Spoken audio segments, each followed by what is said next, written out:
Throughout history, the suppression of revolutionary energy technologies points to a pattern of inventors meeting untimely or suspicious ends, apparently protecting entrenched interests in the fossil fuel narrative and traditional power systems. Nikola Tesla, who died in poverty amid claims of suppressed wireless energy transmission ideas, Tom Ogle, whose vapor fuel system promised extraordinary mileage before his 1981 death from an overdose ruled accidental or suicidal, and Stanley Meyer, developer of a controversial water fuel cell, who perished in 1998 from a cerebral aneurysm despite persistent poisoning rumors. He has developed what's called a water fuel cell. It has taken the place of his old gas tank. The water fuel cell breaks down water molecules into oxygen and hydrogen. The hydrogen is used to run his dune buggy. I don't care if you use rainwater, well water, city water, ocean water. If you don't have any fresh water, go ahead and use snow. If you don't have any snow available to you, they use salt water because there's no adverse effect to the fuel cell. Meyer started working on this project 4 years ago. He's not a scientist. He isn't even a chemist. In fact, he never graduated from college. Myers was determined, he says, to design something to protect this country from oil embargoes. And we have calculated that if we take the dune buggy from Los Angeles to New York, we would roughly use 22 gallons of water.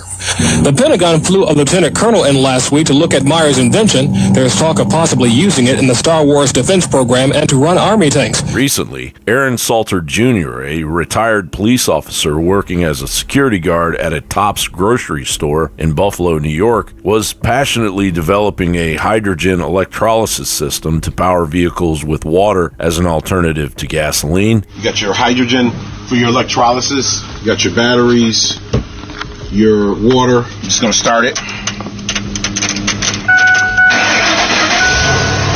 that's the gas valve in the rear. It's in off position. And the vehicle is running on pure hydrogen. He was tragically killed in the 2022 racially motivated mass shooting at that store. The defendant's planning of a racially motivated attack occurred over a span of several months. And just a mere days ago, on December 15th, 2025, Nuno Loureiro, a distinguished MIT professor and director of the Plasma Science and Fusion Center, specializing in fusion energy, a potentially limitless clean power source, was fatally shot in his Brookline home. Many of you know that fusion is the process that powers stars. So the reason that they shine is because at their very core, there are fusion reactions going on that essentially release the energy that keeps the stars alive and shining.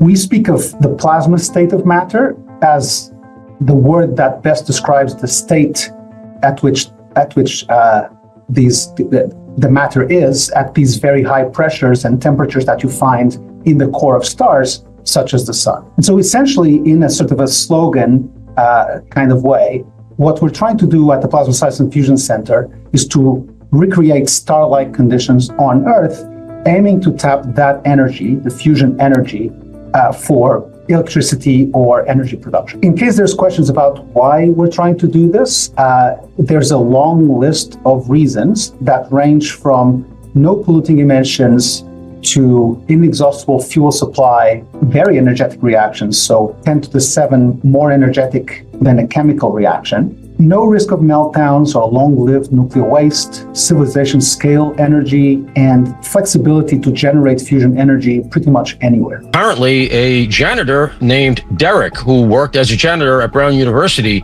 had previously, that is before the shooting, according to him, alerted the Brown University police that there was an intruder that had been lurking around the building, but yet nothing was done.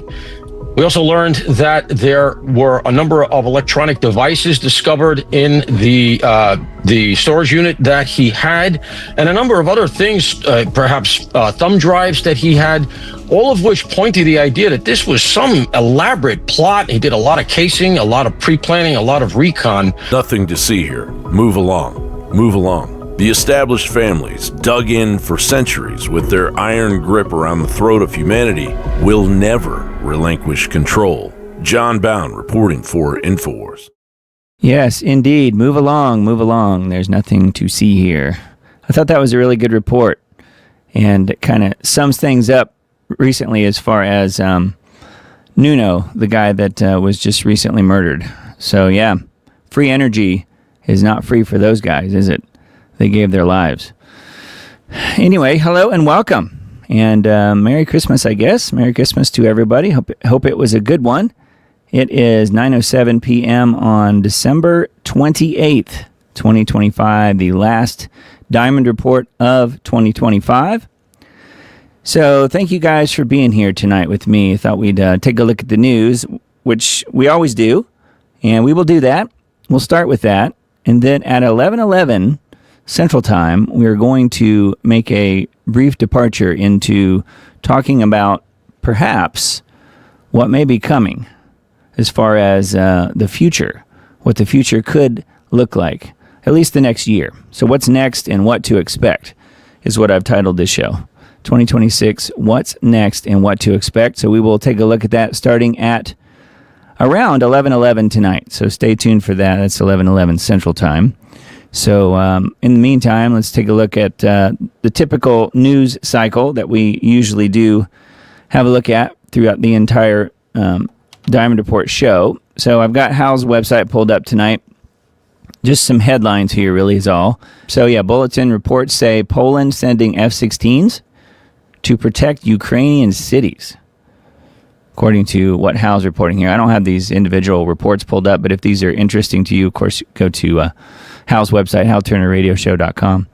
Updated earlier today, report a systematically important bank collapsed at 2:47 a.m. Sunday morning.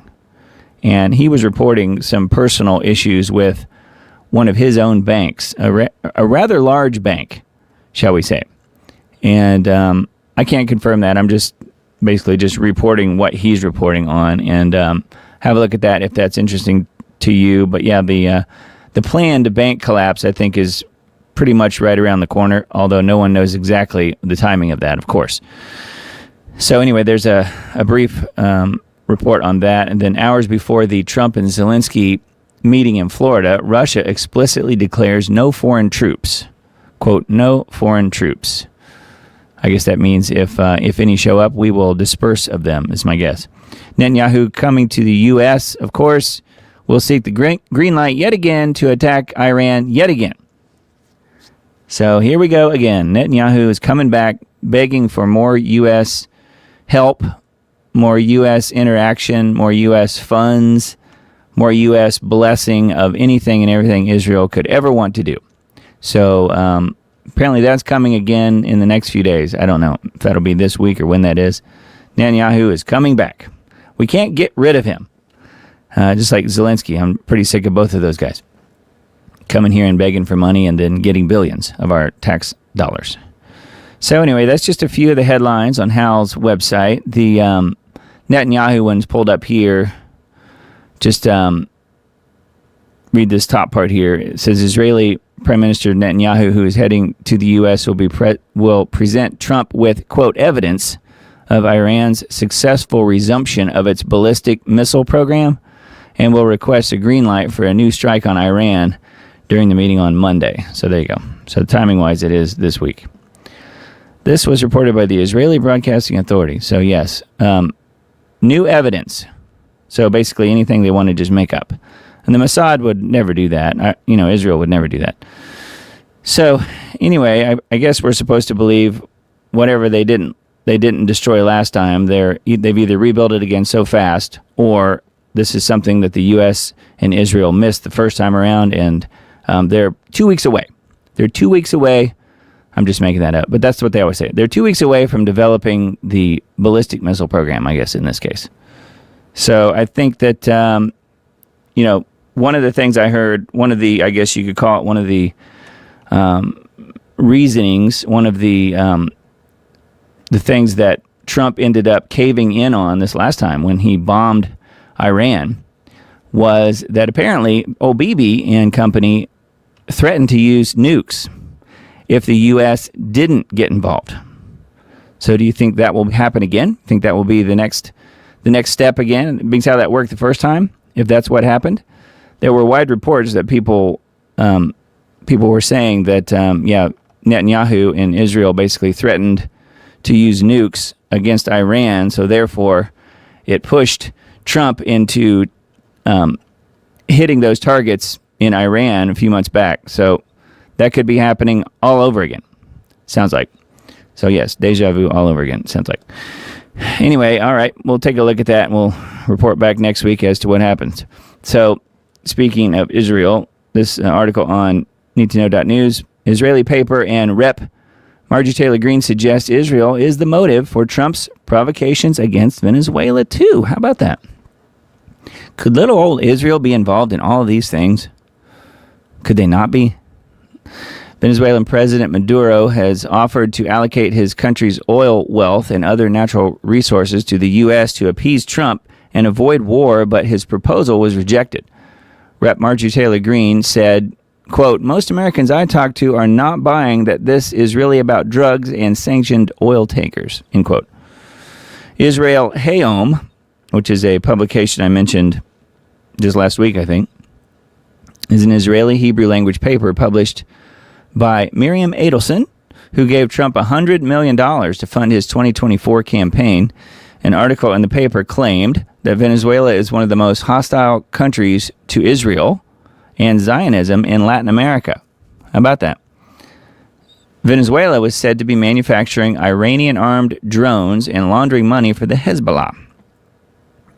The article stated that Russia is the main weapons supplier to Maduro's regime. And then Georgia GOP Rep. Marjorie Taylor Greene, whose term is about to end here, I think, pretty soon. In other words, she's stepping down in early January, said that Venezuelan President Maduro has been critical of Israel, while his opposition, Maria Corina Machado, as a major supporter of the country. So no wonder they gave that lady the Nobel Peace Prize. They want to put her in place of Maduro, it sounds like. Argentinian President Milei has created an initiative, the Isaac Accords, to strengthen relations with Israel, and will start with Uruguay, Panama, and Costa Rica, and will expand its efforts in 2026 to Brazil, Colombia, and Chile. So anyway, that is the first article I had pulled up on needtoknow.news. Thought that was worth mentioning. And then this one, this is something that we mentioned a week or two ago when this all broke. And this picture is very odd. It says top 8 oddities observed in the Bondi Beach Hanukkah shooting in Australia. Note how happy he is when he's being doused with, I guess, fake blood, it looks like. Australian YouTube personality Amy Dangerfield, this girl right here, revealed 8 oddities that she noted regarding this case. Some of them included the delayed response time by the police. Most of the officers were women. Google Trend searches before the shootings and possible crisis actor Arsen Ostrovsky taking a selfie after a bullet grazed his head. I would say ostensibly grazed his head because we don't know. Dangerfield reported that Jamie McIntyre, chief editor of the Australian National Review, is offering $1 million. A public bet of $1 million that Israel will be implicated in this deal with, the 2 shooters at Bondi Beach. So yeah, I did watch this video. It's relatively short, and she does mention this picture. She said that she had AI analyze this picture, and what it came back with was that it was not an AI-generated picture. It was 100% real, according to what AI thinks. So, if you want to use that word. So AI seems to believe that this particular picture is 100% real and not AI-generated. So pretty interesting, and kind of leaves one to believe that there may have been some fakery involved, although personally, I think there were a lot of people that were actually shot and killed. So it's like a lot of these things, it's both. You have the fakery, but you also have the real aspect of it. So who knows the exact details as to what happened, but if they have both involved, then you have both sides of the argument going at each other. So it's constant positive and negative going after each other as far as, we've got the evidence to prove it's all fake, we've got the evidence to prove it's all real, and then they're constantly clashing versus going after who was actually involved. So personally, I think that it was probably both. A little of both. And this picture, I think, helps to prove that point. Commentary by G. Edward Griffin. I thought this was good. Another guy that I really respect. He's been around for forever. He's in his 90s. Mr. Griffin has been kind enough to be a interviewee on Lost Arts Radio a couple times, and I got to talk to him. And when Richard was interviewing him, and I really respect his opinion. He's been around for forever. He knows how these things work, and I was interested to see what he said here about this Charlie Kirk thing. Erica Kirk and Candace. So here's what this says. Commentary by G. Edward Griffin. Charlie Kirk and Good Guys versus Bad Guys. Erica Kirk, Ben Shapiro, and Tucker Carlson all gave speeches at the TPUSA America Fest extravaganza, which just recently happened. Candace Owens reacted to Ben Shapiro's speech on her show as she was not invited to America Fest. Not a shocker, huh? From G. Edward Griffin. Now here's what he says. I have just watched video recordings of Candace, Erica Kirk, Tucker Carlson, and Ben Shapiro. They all relate to the assassination of Charlie Kirk and to alleged corruption among the leaders of Charlie's organization, TPUSA. Since all four of these people are widely recognized as political, quote, conservatives, one would expect that their messages at political rallies would be fairly similar, with only minor differences on a few fine points. To the contrary, there was a deep and passionate conflict between them. That should be no surprise to anyone who's aware that politics today is no longer based on ideology, but on who are the good guys versus the bad guys. That's very true. Very few political debates today are about limits on government power. They are only about which dictator and which corrupt political party we should elect next. At no point in these four presentations was there any mention of political or economic principles that affect liberty, privacy, security, or even health. It was totally about the good guys versus the bad guys. The words collectivism versus, quote, individualism. The only words that mean something that can be clearly defined were never spoken. It says, I couldn't help considering the possibility this was a great drama to divert attention away from the other important events that are also unfolding at the same time, such as evidence that suggests that the planning of the J6 pipe bombs were orchestrated by federal law enforcement agencies. If the public had become as interested in that possibility as it did over the murder of Charlie Kirk, it might have played a huge role in alerting people to the possibility that the federal government was the mastermind behind the entire J6 theater. So the idea did cross my mind that a great debate on Charlie Kirk's assassination might have been planned, or at least ramped up, as a decoy from other issues then unfolding that in older times would have been called treason. The speculation about the relative importance of knowing who shot Charlie, why they did it, or what happened to millions of unaccounted dollars at Turning Point USA is not intended to suggest that these things are not important to track. In fact, the more that people become aware of false flag operations and aware of foreign control over American legislature and the executive branch of government, the more they will realize that this is as serious as a heart attack. That is why we are encouraging readers to keep up to date on the Great Debate. The outcome will definitely affect our future as a sovereign nation or as a vassal of a foreign country. But don't forget to watch what else is going on. It's just as crucial. The purpose of this commentary is simply to remind you that the conquest from within is the name of the game.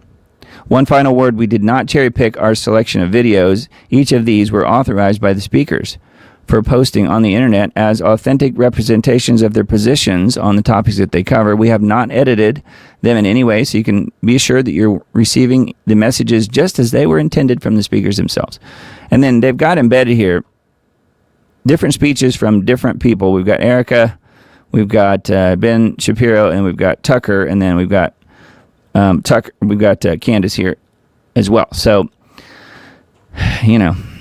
it doesn't really matter whose side you're on. I think that G. Edward Griffin makes some really good points here in this article. And I know it's kind of long, but I wanted to mention that just because I don't hear anyone else talking about that. They talk about the drama part of it, but then that's kind of where it stops. So anyway, pretty interesting, I think. Okay, Liberty Beacon article. This one was probably the biggest news of the last day or two. Report exposes network of Somali-linked empty daycares across Minnesota. This was just the beginning of it, by the way. It says Walz's bleeding heart keeps costing Minnesota taxpayers $9 billion and counting. $9 billion with a B. Says citizen journalist suggests the fraud extends beyond Medicaid into the state's daycare system. He doesn't just suggest it. It's essentially proved here in this video. I saw this documentary earlier today. Left-wing Governor Tim Walz, under intensifying federal pressure, faces a widening Somali-linked fraud scandal in Minnesota. Federal prosecutors state that the scheme currently totals at least $9 billion, with the final figure potentially much higher. Yeah, I think we're talking $60 billion, last I heard. But I don't think anyone knows for sure yet. Recent reporting by Ryan Thorpe and Christopher Rufo suggests that some welfare funds were funneled into an overseas terrorist organization. Isn't that lovely? Now, a bombshell video from a citizen journalist suggests the fraud extends beyond Medicaid into the state's daycare system. A 42-minute bombshell video by journalist Nick Shirley and a local private investigator documents an on-the-ground investigation in Minneapolis that alleges massive ongoing fraud in government-funded social services. The main focus is on Somali-owned businesses in child daycare, adult/autism care, home health care, and non-emergency medical transportation programs that draw from the taxpayer-funded Child Care Assistance Program. So they're drawing in all of these millions and billions of dollars for creating these different businesses that supposedly are out there helping people, and they're all owned and operated by these Somalis. They're collecting the paychecks, collecting the funds, collecting the money, and the buildings do exist, but no one's in them. They're all empty. There's no kids being helped. There's no one being, as far as the healthcare stuff goes, none of that's happening. Home health care, emergency transportation, medical transportation, none of that's happening. It's just all sitting there unused. So this report by Nick Shirley, and this guy here is the, I think he's the private investigator here. They do a really good job of explaining it, just going step by step and then going door to door and literally seeing all these things. Like, for instance, this video, he's videoing this entrance is supposed to be to a learning center, but note, if you look closely, the word learning is spelled wrong. It says Leering Center. They forgot the N in learning. So if that doesn't say or scream fly by night, I don't know what would. Anyway, so yes. Kind of sums it up right there. I pledge allegiance to, and then the Somalian flag, according to Ilhan Omar. So things are really coming off the rails, I guess, in Minnesota as far as this ongoing fraud. It's really being unraveled. And I say, good. We need the truth light shined on this mess, for sure, because people need to know that their tax dollars and all the government funding that's being misappropriated. And I would say, to take it a step further, somebody needs to go to jail, don't you think? Somebody needs to be arrested here. Start with Walz and then work backwards from there. So we'll see where it goes. But my guess is nobody's going to pay anything for any of these crimes. Just the modus operandi, I guess. All right, the next Liberty Beacon article, U.S. government program for compensating COVID VAXX injuries is unconstitutional, a lawsuit alleges. It's unconstitutional. U.S. COVID VAXX compensation program gets sued. Eligibility criteria exclusionary and unconstitutional. So I thought I'd pull this one up just to see what this is even about. I don't pre-read these articles. Sometimes I look over them just to make sure that the full article is there. But that's usually about where it ends. I usually just read them on the air with you guys. 2 women with support from the Children's Health Defense are suing the government agency that oversees the compensation program for CV-19 VAXX injuries. Says Angela and Christina, who say they have developed debilitating CV-19 injuries, allege the program violated their constitutional rights by setting eligibility criteria so restrictive that neither woman qualifies for compensation. Okay. The lawsuit filed late Monday against Health Resources and Services Administration, the HRSA, alleges the Countermeasures Injury Compensation Program violates the Constitution's due process and equal protection provisions because it leaves the women with no legal remedy for their injuries. I gotcha. Okay. Says the CICP, again, the Countermeasures Injury Compensation Program, was established under the Public Readiness and Emergency Preparedness Act, the PrEP Act. And program processes claims for countermeasures, including the CV-19 VAXXs, administered during a public health emergency. The PrEP Act protects CV-19 vaccine makers, healthcare workers, and others who administer the VAXXs from liability for most types of injuries caused by those VAXXs. So those injured by them cannot sue in a regular court of law. That's right. You always have to go to the VAXX court, which is totally ridiculous, but that's how they control it. That's how they control the message too. And those people always have to sign some sort of a non-disclosure agreement by the time it's all over. If you're awarded any kind of money, you sign an NDA. You can't talk about it. I don't know if you guys knew about that, but that's the secret VAXX court system. It does exist. All right, it says the PrEP Act protects the VAXX makers, and they can't be sued in a regular court of law. The only course of action for people injured by the CV-19 VAXXs is to file a claim with this agency called the CICP. Again, the Countermeasures Injury Compensation Program. So it says the claim must be filed within 12 months after the injury occurred. And I would also say that somehow you have to prove that your injury was from that, which isn't always easy. Provides compensation for recovered serious injuries or deaths caused by covered countermeasures, but the women's attorney said the program's definition of serious physical injury is arbitrary. The federal government defines serious physical injury as injuries that are life-threatening, resulting in permanent impairment of a body function or permanent damage to a body structure, or require medical or surgical intervention to preclude permanent impairment of a body function or permanent damage to a body structure. So there you go. Government wording is clear as mud. It says that they allege the vaccines caused multiple injuries and have impaired their ability to work and have normal lives, you think?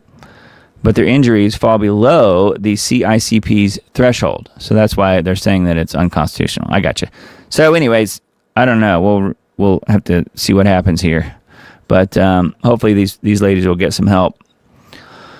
There's never been a successful challenge to the CICP, they say. The ruling that the CICP's narrow application process is unconstitutional could open the door for many more CV-19 VAXX injury victims to submit claims to the CICP. So let's hope that we have a decent judge on this, that they have somebody who isn't in the big pharma's back pocket. But are there any judges like that? I don't know. I sort of doubt it. And then along those lines, this other article here, CV-19 VAXXs are indistinguishable from biochemical weapons. Expert testimony says at the Gates and Bourla trial. Did you know there was a trial going on that involves Bill Gates and Albert Bourla? Yeah.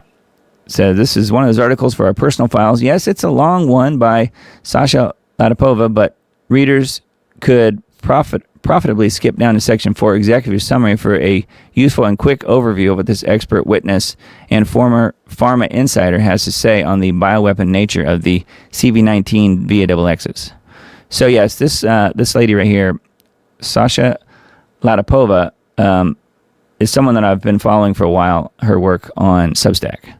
So I would recommend that you guys do as well. So she definitely knows what she's talking about. So this is the information about the case, introduction for those who are unaware of the case, a short video message talking about how Gates is involved and Albert Bourla and so forth. This is Sasha right here, Latipova. So anyway, there's been quite a bit of information put into this article, so this is good. Executive summary. So this is quite a bit. I don't really have time to read all that, but You guys can, if you're interested in this. I do think it's interesting that Bourla and Gates are being summoned to this international court, although I don't know if they're just there through their lawyers or if they're actually there in physical form. I'm not sure. So there's a ton of information here. You can see I'm still scrolling down, and this article is still going. So there's a lot here on this article. A lot of references. Anyways, I thought it was kind of interesting. And, don't hold your breath on Bourla or Gates ever, paying for their crimes here. But it is interesting that at least, there's some court somewhere that's doing something. But, again, are there any judges that aren't already bought off? I sort of doubt it. So that is a Liberty Beacon article. And then this one was too, but it's just linked to, so I went to the original article on it, Into the American Dream, which of course is Michael Snyder's really good site, intotheamericandream.com. 9 signs that leaders all over the globe have come down with a really bad case of war fever. Yeah, unfortunately. How close can we get to the edge without falling over? The largest military conflict in Europe since World War II is poised to go to the next level. In 2026, war could erupt again in the Middle East at any moment. And the U.S. is on the verge of starting a new war in Venezuela. And China is absolutely furious about a brand new weapons package that's just been approved for Taiwan. Yeah, did you know about that one? The dogs of war are clawing at the gate, and yet most people don't seem too concerned. This is particularly true in the Western world, and that is extremely unfortunate. We are really dangerously close to a nightmare scenario, and the clock is ticking. The following are 9 signs that leaders all over the globe have come down with a really bad case of war fever. So I'll just list these out for you, and then if you guys are interested, you can pull up this article, intotheamericandream.com, or if you want, just wait for the Substack post that I send out on Tuesday. I don't think it'll be tomorrow, it'll probably be Tuesday. But make sure you're on the diamonddisc.substack.com list, and you will get all of these links that I talk about tonight. Europeans are feverishly preparing for war with Russia, and this has something that I covered extensively in a previous article. After months of hearing them talk about the potential for a direct conflict with Russia, it sounds like Putin has lost his patience with them. In fact, Putin just referred to the European leaders as pigs and piglets. He's not wrong. Anyway, that is the number one thing listed here on Michael Snyder's article. At the same meeting, Putin boldly declared that all of the Russian goals in Ukraine will either be achieved diplomatically or they will be achieved by force. That was number 2. Number 3, the Ukrainians will never willingly hand over the territories that the Russians want. And so it appears that fighting will continue for the foreseeable future, and the longer the fighting goes on, the more likely it becomes that the Ukrainians will be successful in dragging NATO into the war. Yeah, I think so too. In a very lengthy post on X, Zelensky warned that next year will be a year of war. So we haven't had that yet, apparently, even though it started in Ukraine in February of 2022. It's been that long already. We're almost 4 years in. That's crazy. So anyway, that was point 3 here. Point 4 is Russian forces continue to steadily move forward in Ukraine. This week it's being reported that Russian forces are on the verge of capturing this other city in Ukraine. I won't bother trying to pronounce it. Number 5, it's being alleged that 3 members of Russia's FSB snuck under the border fence and briefly crossed over into Estonian territory. Interesting. That was point 5 here. Number 6, Israel and Hezbollah are supposed to have a ceasefire, but fighting continues to break out. Just within the past 24 hours, Israeli leaders authorized a series of airstrikes across southern and northeastern Lebanon. So much for the ceasefire, huh? I guess it's because Lebanon's not part of it. Number 7, the U.S. House of Representatives could have passed a bill that would have prevented a war with Venezuela from starting without congressional approval. Unfortunately, the members of the House voted it down. They want war, don't they? And then number 8, our leaders just keep doing the things that they know will greatly anger the Chinese. For example, we have just learned that the largest package of arms sales for Taiwan in history has just been approved. So I mentioned that a couple minutes ago. Yeah, it says just a day ago, the U.S. administration communicated to China that it's ready to defend American interests in the Pacific region. Now it's being reported that the U.S. has approved an $11.1 billion of arms sales for Taiwan, the single largest ever such announced transfer and clear show of support from Washington. So how about that? So that was point number 8. And then number 9, the Chinese are absolutely furious about this aid package. They are strongly condemning what we have done, and they are demanding that we immediately stop arming Taiwan. So I think Michael Snyder is exactly right. 9 signs that leaders all over the globe have come down with a really bad case of war fever. I think so too. Anyways, we'll look at that a little bit closer, but he makes some really good points in that for sure.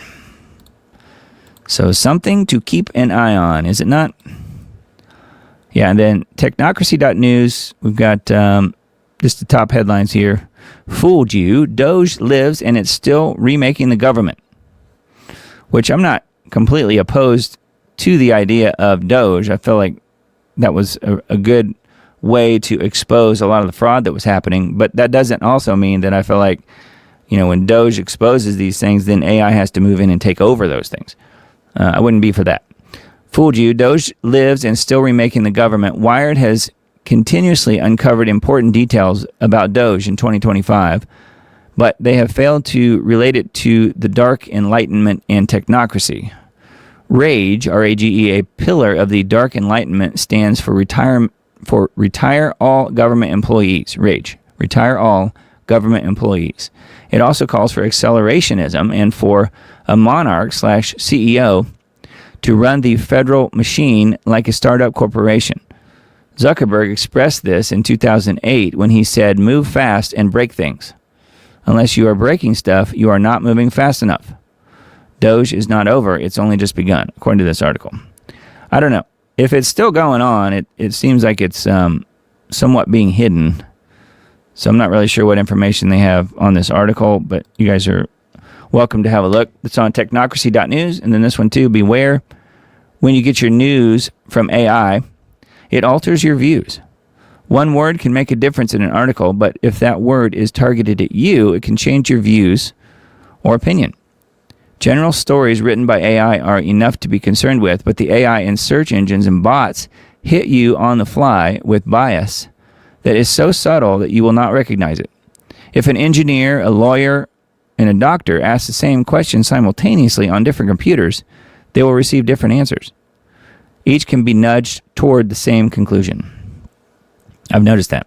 Yeah, so that is an interesting one for sure. No one gets the same answer from really any AI. You could ask, the same question on different AIs, you're going to get different answers, and different people can ask the same exact questions on different AI platforms and get different answers. So it's if it's facts and figures, it's one thing, but if it's more opinionated or more nuanced, it's a little more difficult for sure. And then the third article on technocracy.news, network cities, technocracy operating outside the law. Network cities, aka city-states or technates, are the technocrat playground for alternative societies where anything goes. Funded exclusively by technocrat billionaires, they make their own laws where decisions are made by scientific fiat without political discourse. They are free to pursue the transhuman dream of immortality and experiment with psychedelic substances. This is the singular vision of arch technocrats like Peter Thiel for the world. This is the same cabal that has invaded Washington to transmogrify America. Transmogrify America. That doesn't sound good. Network cities is what this one's about. So those are the top 3 articles on technocracy. I also found these 2 as well, and they mentioned Charles. I just thought I would get them on the record. They're kind of a little bit older articles, but I don't remember reporting on these way back when. Now, this one is dated. It's actually a Leo Hohmann article, May 3rd, 2023. So, but I do find it interesting because it's still being linked to right on their homepage. That's where I found it. So it's not like it was hidden.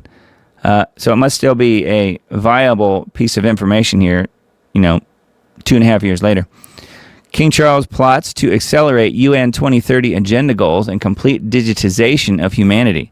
So how accurate is that today? I mean, not even looking at 2023. I mean, this stuff is happening right now. Greek Orthodox chanting led by Dr. Alexandros Ligas will form part of the proceedings of the coronation of King Charles III. Okay, so this was actually posted just a few days before he was even coronated, before the coronation of the king. Nobody in their right mind would call King Charles a communist. He's a technocrat of the worst sort, bent on implementing the UN's 2030 agenda with its 17 SDGs, all of which sum up in historic technocracy from the 1930s.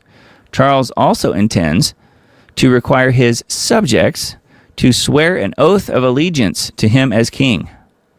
Technocracy is clear and present danger to the entire world.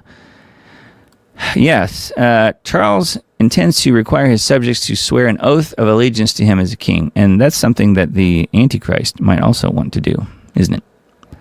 I do find that very interesting, and just the headline alone, to me, screams current as far as some of the things we're seeing. Plots to accelerate UN 2030 agenda goals and complete digitization of humanity. And then this one also was linked to from the homepage. I just happened across it. King Charles enthusiastically embraces gene editing. Charles is completely aligned with the WEF. I would say that it's worse than that. He's above it. Says the World Economic Forum two-part Great Reset. It was his idea first, though. A lot of people don't even know that. First, to create the new global economic order, and second, to create humanity 2.0 through genetic editing. As I have plainly documented, transhumanism includes a takeover of DNA of all living things on Earth, including plants and insects. So that is another really good point, and I think the humanity 2.0 through genetic editing already started with the mRNA jabs, did they not? When that started being unrolled in 2021 was the beginning of all that. So again, a second article. This one's also dated 2023, prior to his coronation. But I do find it very interesting that they were talking about Charles and how he was all for that stuff. And I would say that none of that's changed. And in fact, it's probably worse now. All right, so on to the other news articles I have pulled up. And yet again, here we go again. I've got two more articles of white women being killed by black men. And where is the outrage? Latest Irina Zarutska-style murder in Florida reveals hidden layer after layer.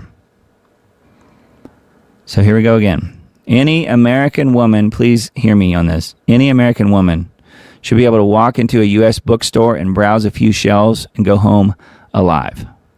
That shouldn't even need to be said, right? But sadly, here we are again.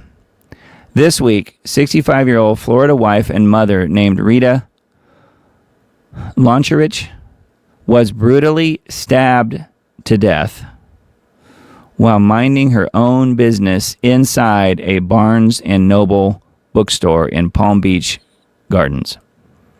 She cried out for help, managed to call her husband, and then died from her injuries. Inside a Barnes & Noble, you guys. This poor lady. 65-year-old Rita was allegedly stabbed to death by 40-year-old Antonio Moore at Barnes & Noble in Palm Beach Gardens on Monday night. She cried out, "He stabbed me," and then was able to call her husband, but sadly soon passed from the attack, which Moore admitted to. Moore is homeless and arrived in Florida by bus from Georgia recently. Probably by some court over in Georgia is my guess. Probably from Atlanta. We'll wait and see. Rest in peace to Rita Loncherich. She mattered. Rita's life ended in a senseless act of violence carried out by yet another violent, homeless black man. Antonio Moore arrived in Florida recently from Georgia and later admitted to the murder. Rita couldn't have done anything different to save her life. She was in the wrong place at the wrong time, surrounded by a failed system that would quietly destroy her. And what makes this so hard to stomach is how closely this resembles the Irina Zarutska story. It's just so sad. Look, there have been 0 AP stories about Rita, 0 PBS stories about Rita, 0 New York Times stories, 0 NPR stories, 0 Wall Street Journal stories, 0 BBC stories, 0 CNN stories, 0 WAPO stories, 0 Reuters stories, and 0 MSNBC stories. MSNBC stories. At least thus far. So, here we go again. It's never ending. So you ladies out there watching this show and listening, please be careful. And if that wasn't enough, it happened yet again. Prosecutors seek death penalty for career criminal who stabbed woman over 40 times in Dollar General store parking lot. Again, black man killing white woman. Prosecutors are seeking the death penalty for a career criminal who stabbed a woman more than 40 times in an unprovoked attack. They all are. In a Dollar General parking lot. 54-year-old Lamar Beasley stabbed Cheyenne Castens, 36 years old, in the parking lot of a Fruitland Park, Florida, Dollar General last month. So this one was in Florida as well. These both were in Florida. So if you're in Florida, be very careful. It's a red state, but they're getting a lot of the criminals shipped directly to them, apparently. According to the Putnam County Sheriff's Office, Beasley ambushed Castens and repeatedly stabbed her before fleeing to a nearby camper. They did not know each other. So there's a little bit more information here as well. So yet again, more, I think, straight up proof we are living in the end times.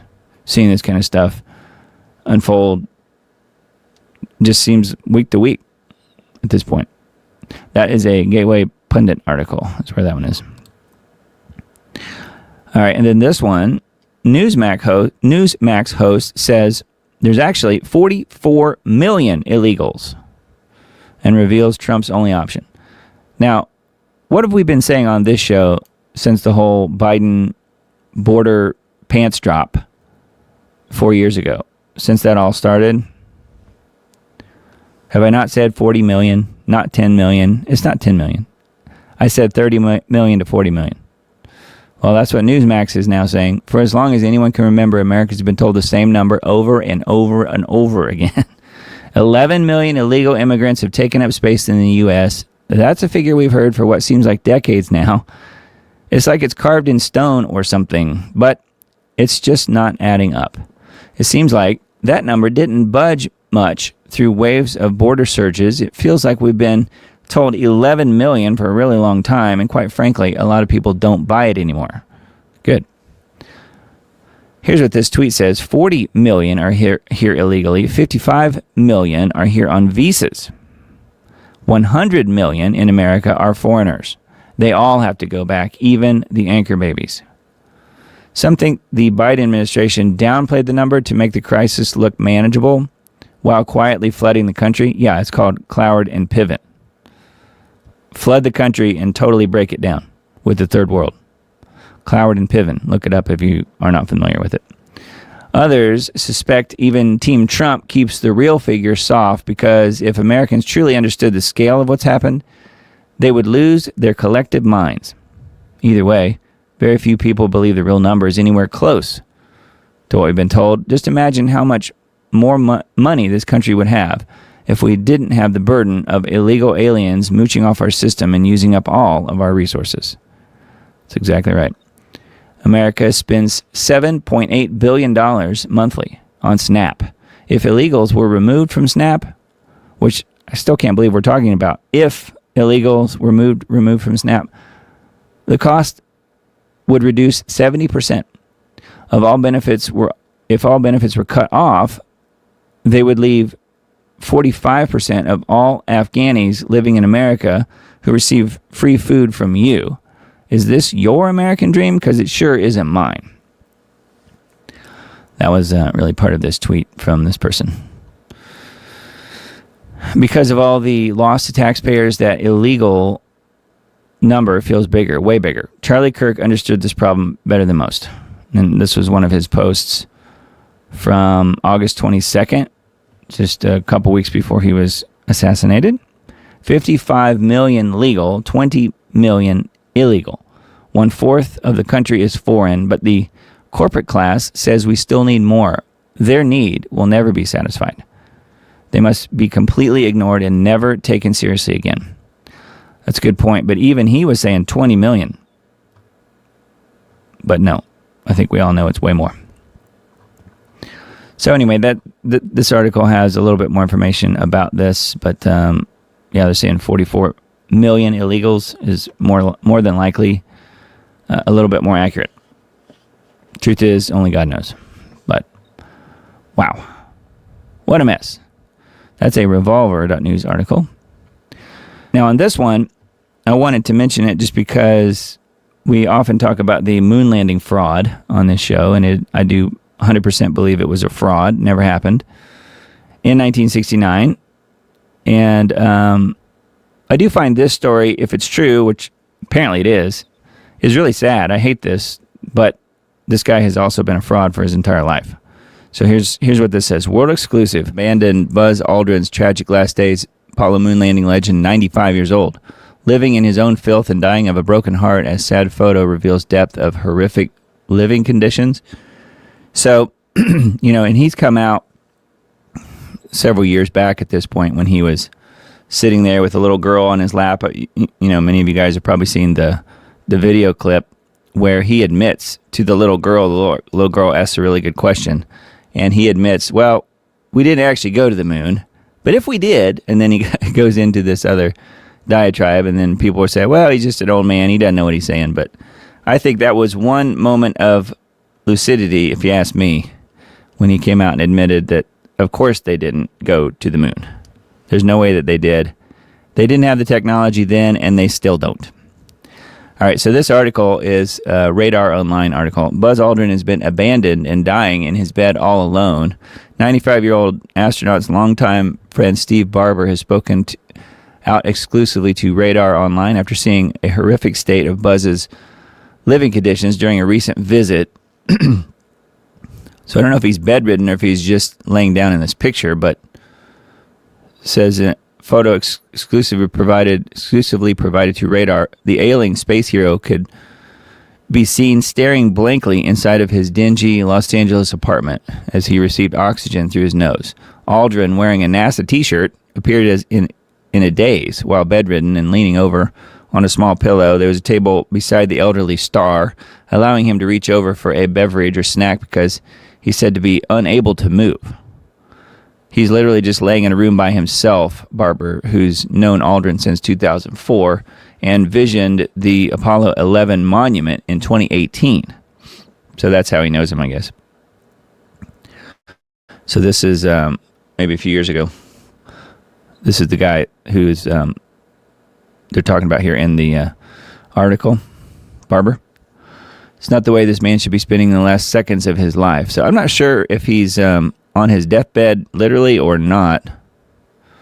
Again, very sad, but I don't personally believe his ongoing, many decades long lie at this point. I'm looking to see why he's all by himself. That's kind of my question here. I know there was a wife who had passed away, so I guess that's probably why. Says there's all kinds of pills and he's taking that stuff. He's almost 96. I assumed most everything is failing. Okay. So it's sad. This is him supposedly on the lunar surface. Buzz Aldrin was the second person to ever step on the moon. Or he was the second person to ever step on that soundstage in the New Mexico desert out there at the army base, the military base that Bart Zabrell talked about in his book. So anyway, yeah, I think there's this is the wife here. I guess she'd passed away. Buzz Aldrin's wife died at age 66 in October.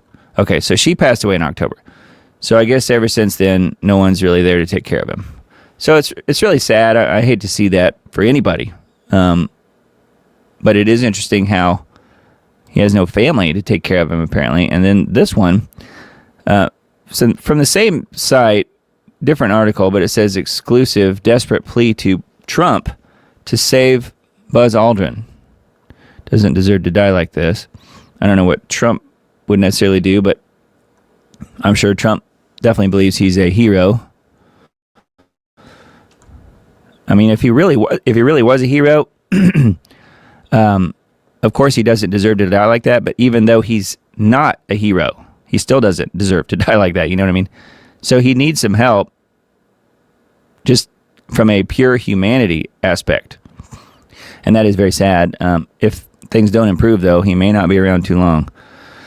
So just something to keep in mind. That is on a website called Radar Online, radaronline.com. And then, speaking of Hollywood and entertainment, which the moon landing fraud was, this was something I guess a lot of people were upset about over the last few days. No Sense. Amazon Prime slammed as abomination after removing crucial scene from the iconic holiday film. And the iconic holiday film was right here. George Bailey. It's a Wonderful Life. I'm looking to see what scene they removed. We've got some still shots here. It says, as Christmas approaches, Amazon Prime is once again under fire for a move that has movie fans fuming. The streaming giant is facing backlash over its release of a shortened version of the holiday favorite, It's a Wonderful Life, which left out a scene that many viewers say is the heart of the story. Looking to see which one. Resurfaced backlash over Amazon's abridged version of It's a Wonderful Life. Viewers say crucial scene was cut, stripping the 1946 classic of its heart and leaving first-time watchers totally confused. Fans of the iconic film, which follows the life of banker George Bailey, say that Amazon cut what many consider the entire point of the movie. The outrage centers on the missing Pottersville scene. Oh, okay. When George wishes he'd never been born, and he is shown how much worse the world would have been without him. You guys probably remember that. It's a classic film, one of my all-time favorite, especially holiday films. George tells his guardian angel Clarence that he feels better off dead than alive. Clarence then walks him through an alternate version of his town, one shaped by George's absence, showing how different and darker life would have been without his good deeds. The experience ultimately helps George realize he really does have a wonderful life.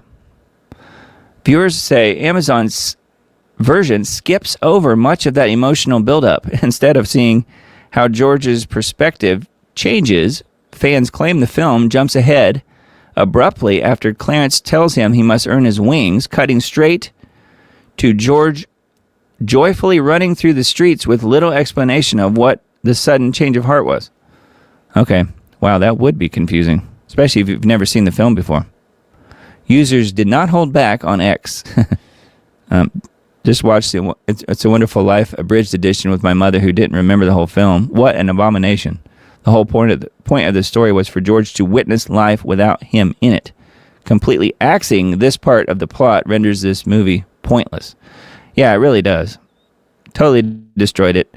And I'm wondering, I don't really see on here that it's mentioning AI, but I'm wondering if perhaps Amazon left it to AI to do the editing.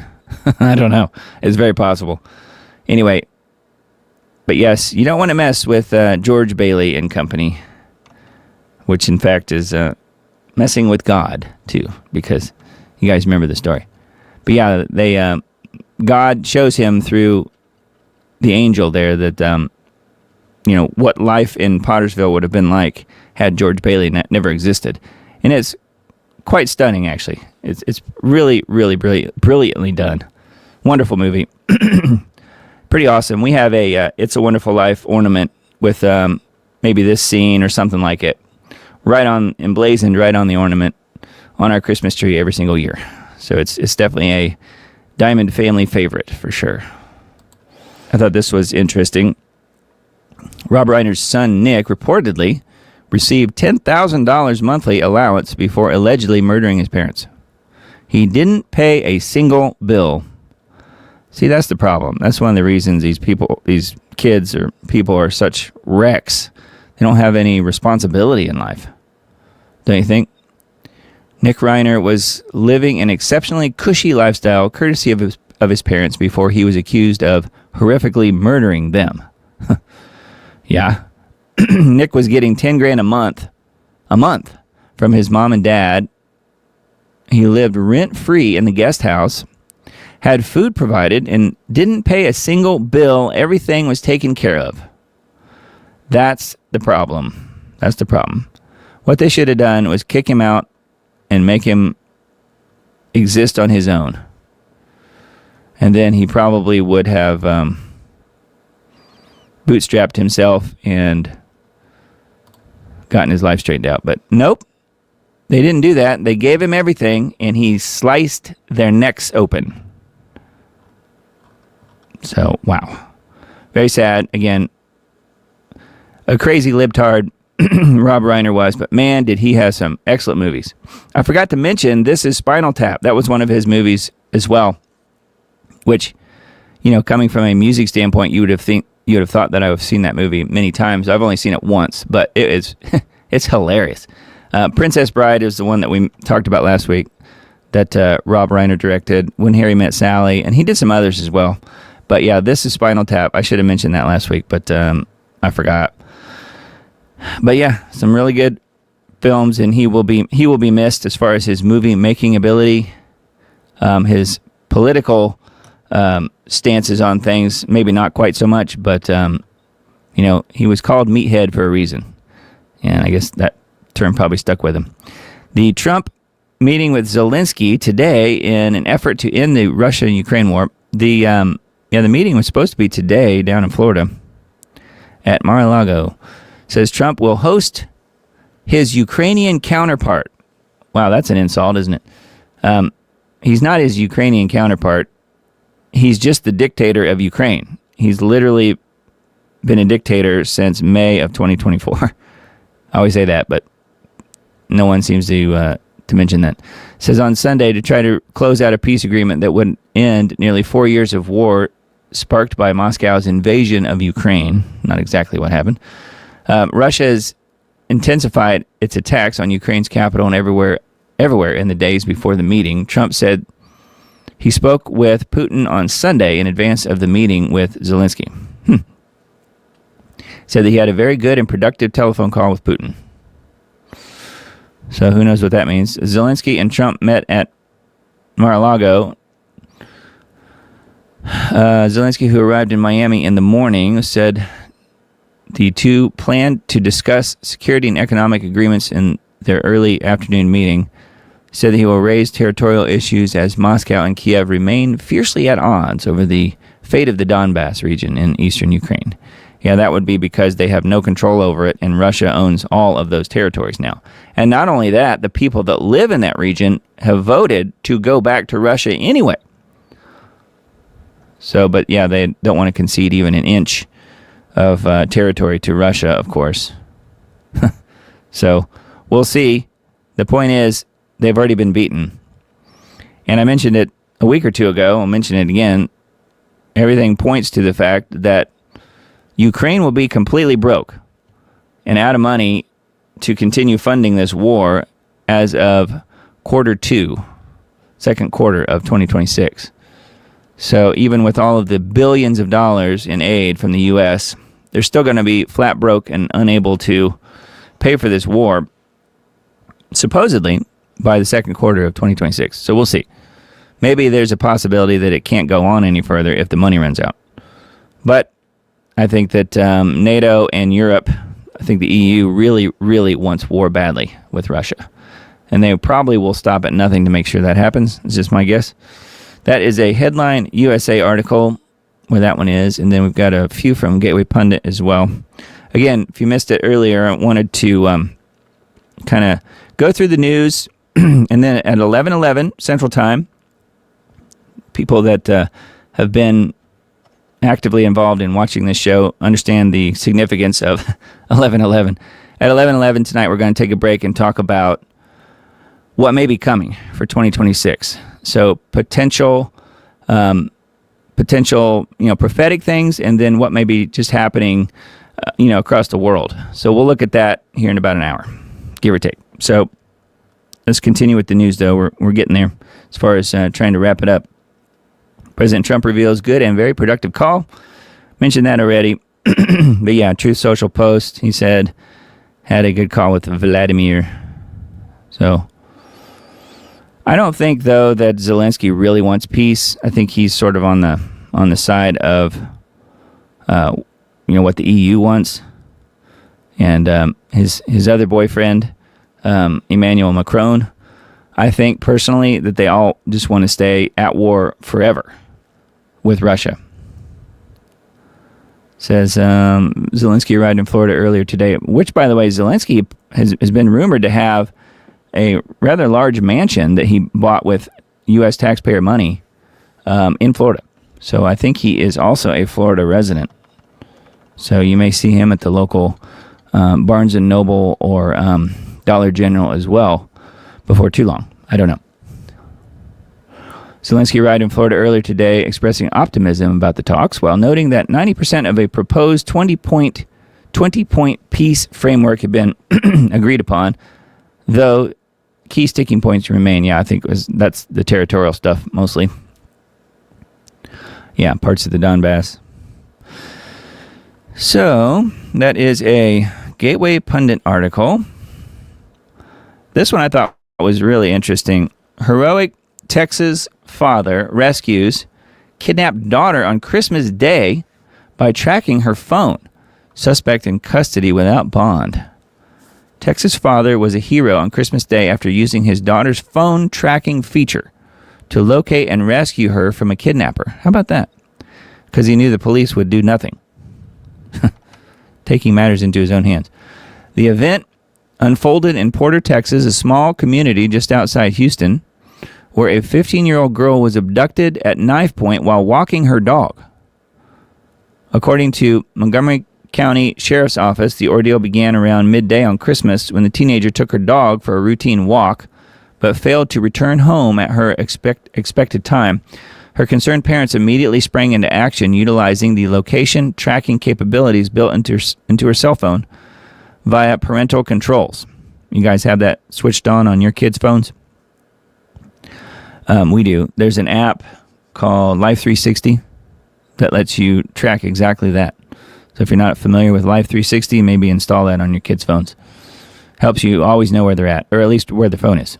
So anyway, it says, her concerned parents immediately sprang into action, utilizing the location tracking capabilities built into her cell phone. The father traced the signal to a secluded, partially wooded area in the nearby Harris County, approximately 2 miles from their home. So pretty close. Upon arriving at the location, the father discovered his daughter and her dog inside a maroon-colored pickup truck with a 23-year-old man later identified as Giovanni Espinoza of Porter. So yes, probably an illegal. Espinoza was found partially nude, and authorities allege that he had threatened the girl with a knife before forcing her into the vehicle from the street. The brave father helped his daughter escape the truck and immediately contacted law enforcement. So I don't know what he did, if he had a gun or what, but upon arrival, deputies learned that the victim had taken her dog out for a walk. When she didn't return, her parents became concerned, and kind of covers the stuff that we just said. Armed with descriptions and provided by the victim and witnesses, they quickly located and apprehended Espinoza without incident. Oh, okay. So he must have driven off and thought he got away with it once he got his daughter away from him. Christmas is a day meant for joy, but this man chose to shatter that joy by targeting a child. I'm incredibly proud of our deputies and detectives who worked tirelessly to ensure this dangerous predator was swiftly apprehended and is now off our streets. Yeah, for at least for a few minutes. Until the local Soros DA or attorneys or judge or somebody grants him his freedom back. Because guaranteed that will happen. Anyway, it's a good story, though, and I'm glad that the guy's daughter was uninjured, sounds like. So that's good news. That is a brave father, and I would certainly be just as willing to do the same thing for my daughter. I'm sure many of you would as well. WTH, Zoran Mamdani appoints first lesbian New York City Fire Commissioner with zero firefighting experience. Where have we heard this before? Where did this just happen not too long ago? Didn't the same exact thing happen in Los Angeles before the Pacific Palisades fires all broke out? And the first lesbian fire commissioner in LA basically let the entire area burn down. Well, guess what, New York? You're in for a little bit more of the same treatment, it sounds like. New York City Mayor-elect Zoran Mamdani has appointed former Chief of Emergency Medical Services Lillian Bonsignor to serve as his incoming administration commissioner of the New York City Fire Department. She will be the second woman and first openly gay fire commissioner in New York City's history. Oh, brother. During a news conference on Tuesday announcing the appointment, Mamdani described Bonsignor as a leader who cares about her work because she did it herself. What? What'd she do herself? She's not a fire person. She's not even a firefighter. Says, however, Bonsignor has never served as a firefighter after more than 30 years as an emergency medical technician. Oh, she's an EMT. Bonsignor retired from the FDNY as chief of EMS operations in 2022. Okay, so she was an EMT, not a fire person.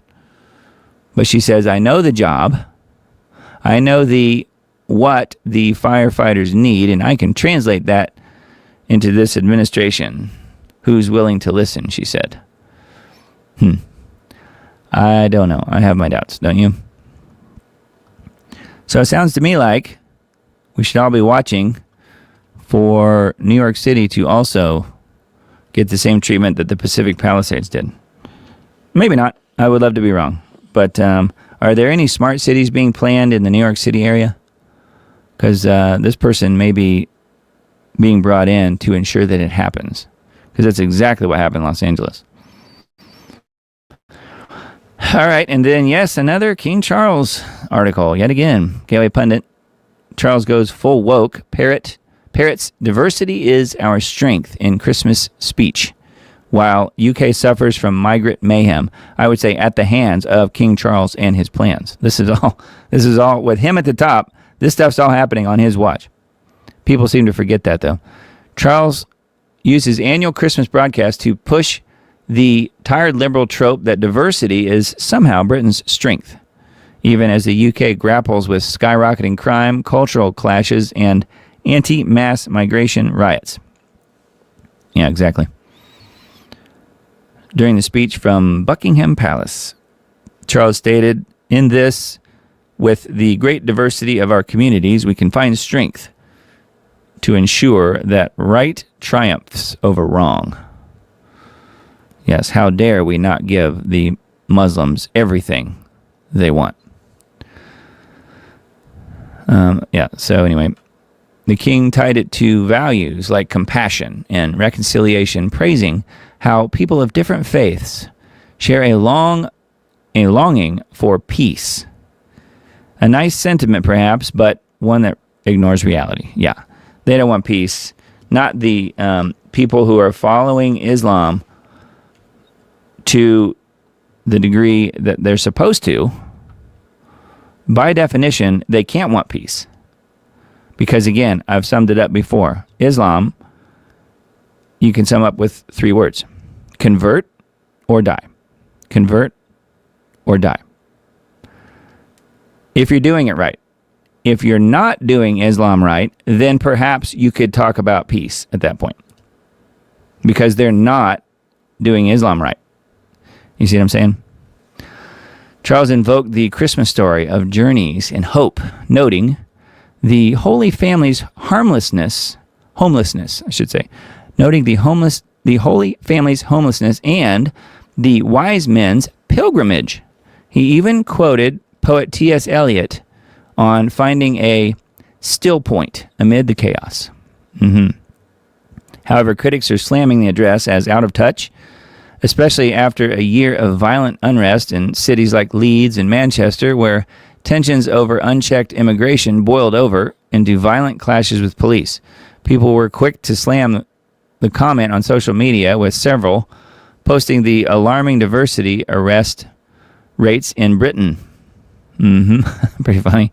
So King Charles praises diversity in Britain in his Christmas message. Here are the diversity arrest rates in Britain. So according to this screenshot here, arrest rates in the UK, and who knows if these numbers are right, 12 says 12 British arrests per 1,000 people, but 64.6 Somalis arrested per 1,000 people, 70 Moroccans arrested per 1,000 people, 72.7 arrests of Algerians per 1,000 people, 92.9 arrests per 1,000 people of Iraqis, 106.9 arrests per 1,000 people of Afghans, and 209.8 arrests per 1,000 people of Albanians. So the Afghans and the Albanians are the most frequently arrested, apparently. But yes, it's all about diversity in the UK. Thanks a lot, Chucky. Way to go. Anyway, Charles goes full woke. Yes, I think that happened a long time ago. All right, so here's a Tina Peters update. Mention Tina often on this show just because I want to see her freed. Tina Peters shares Christmas message from prison. So she apparently was well enough to write a Christmas message here.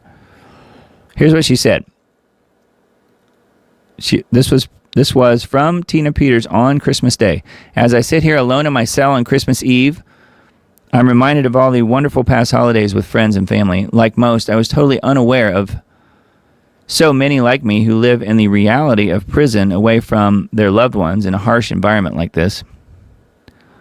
Some people live life safe, hoping to avoid the pain of loss and hardship. They never truly learn to live and don't value freedom and liberty.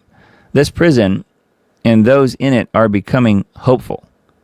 They see the courage only God can give me and come up to introduce themselves or yell my name across the yard or chow hall. I blush and tap my heart. Their lives matter. As a business owner for 32 years, when I decided to run for Mesa County Clerk, my experience told me I can fix those wait times at the DMV. I never expected that as an elected official, because I said yes to God, He would use me to reveal the most egregious secret of all time, the theft of your voice and your vote. I'm here because I had to be punished and made an example of. They couldn't scare me to retract what I said and forget what I saw. I wouldn't give in, back down, or give up. Even here and now, through you, I continue to speak out and call out those that do wrong. You must continue to stand strong. Now is the time. All these criminals, criminals continue to be exposed, we will need good and honest Americans ready to stand up and take their places in government. Get prepared and study up to be ready to run your own government. Strive to become the next leaders this country will surely need as the dominoes continue to fall. Thank you, Mr. President, at Real Donald Trump, for my pardon. We all love and admire you for your bravery and willingness to stand up to evil regardless of the cost. The cost of doing so is great, but the reward of doing what is honorable and right far outweighs the pain. Today we are grateful most of all for the birth of our Lord Jesus Christ, for God choosing a man like our great president to run this country, and for people like all of you who are willing to step up and fill the gaps. Pray the Lord will seek fit to have me complete this mission and leave this awful place very soon. I want to move on to restoring our elections before the midterms. Please remember those that are incarcerated. There is a plan to fix this corrupt system and bring freedom, lasting freedom, to the captives. God bless you all. Treasure your family, protect liberty and freedom. Live life on purpose. The time is short. Everyone can do something. They can't get us all. Merry Christmas and love always. Tina Peters. Wow. So, words of wisdom from Ms. Peters. Tina understands what God has called her to do, even from prison. Now it's up to all of us to join her on the front lines and put out the 50 alarm fire destroying America via stolen elections. So this is a joehoff.com article, but he's the guy that co-founded the Gateway Pundit, so it's kind of a Gateway Pundit article as well. So I thought that was pretty neat, and wanted to share that with you guys as far as the Tina Peters Christmas message. So apparently she, health-wise is okay to at least be able to pen a letter like that, so that's good. Okay, and then I guess a little more Hollywood news. Iconic French actress and conservative firebrand Brigitte Bardot dies, age 91. I had no idea she was that old.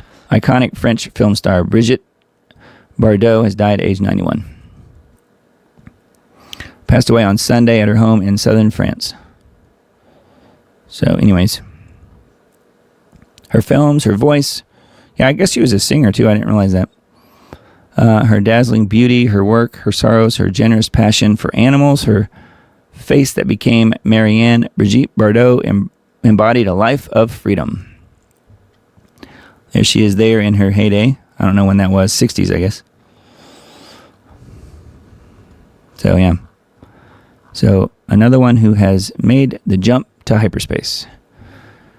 Brigitte Bardot. All right. RT article that I have pulled up. Just pulled up one from that site. Gaza, Nord Stream, and Kiev's golden toilets. The top stories of 2025 and that the West wants you to forget. Your guide to the questions the Western power elite don't want to answer. There's Ursula von der Leyen right here.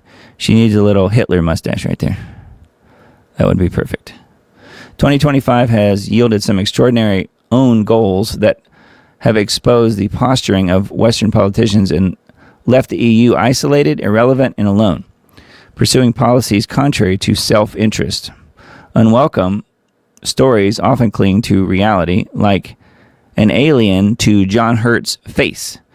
And just as the notorious species did to humans, so too could these unwelcome stories eventually impregnate and burst from the belly of the narrative beast.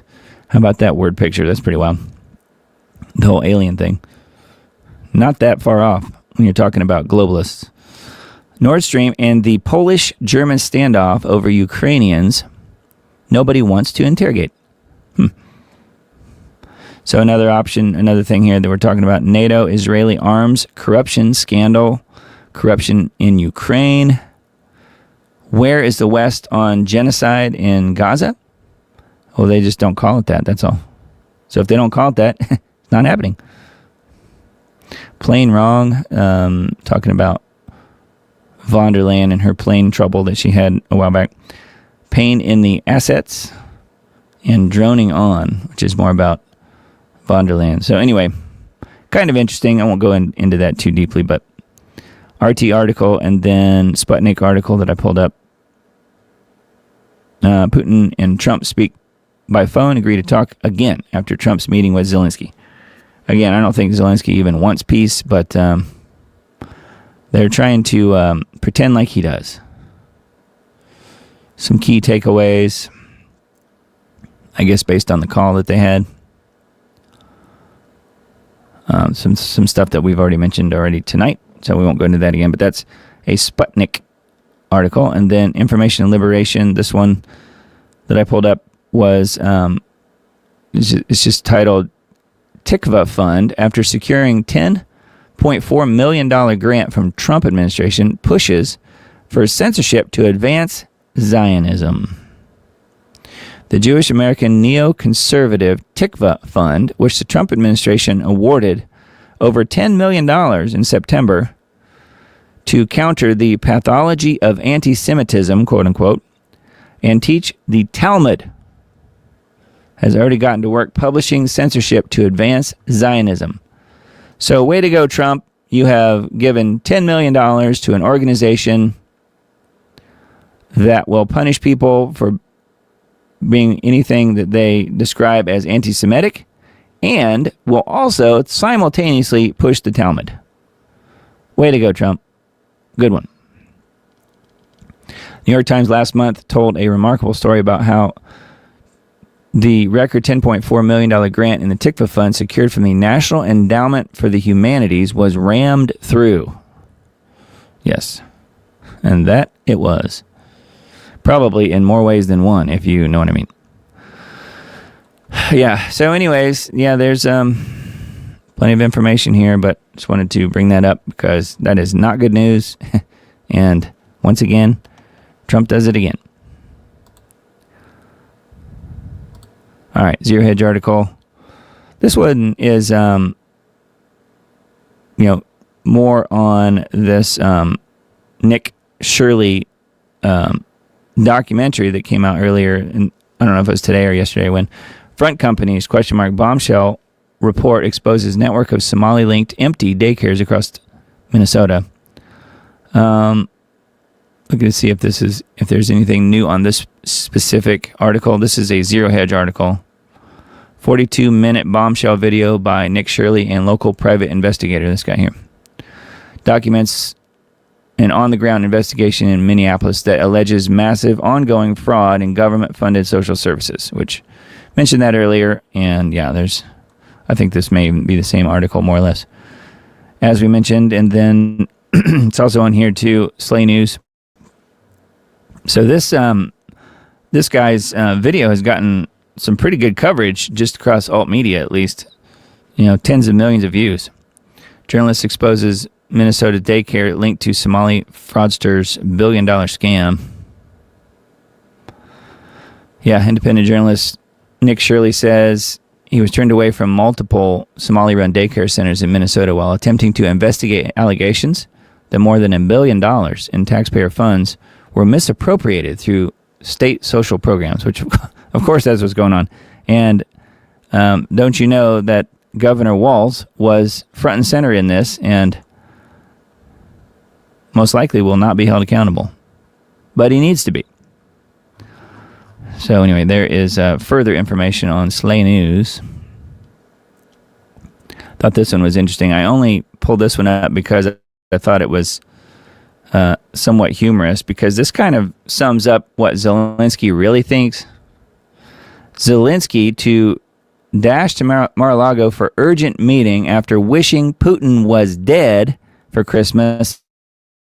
So that's probably all true. Ukrainian dictator, it should say, Zelensky is preparing to dash to Mar-a-Lago for urgent meeting just days after declaring in a Christmas message that he hoped Vladimir Putin would perish. Isn't that lovely? It comes as the Russian dictator.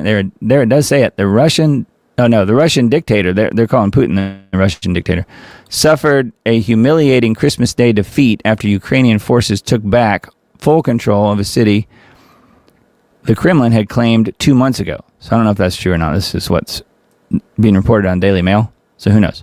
Ukrainian media reports suggest the high-stakes meeting between Trump and Zelensky could take place today, which it did.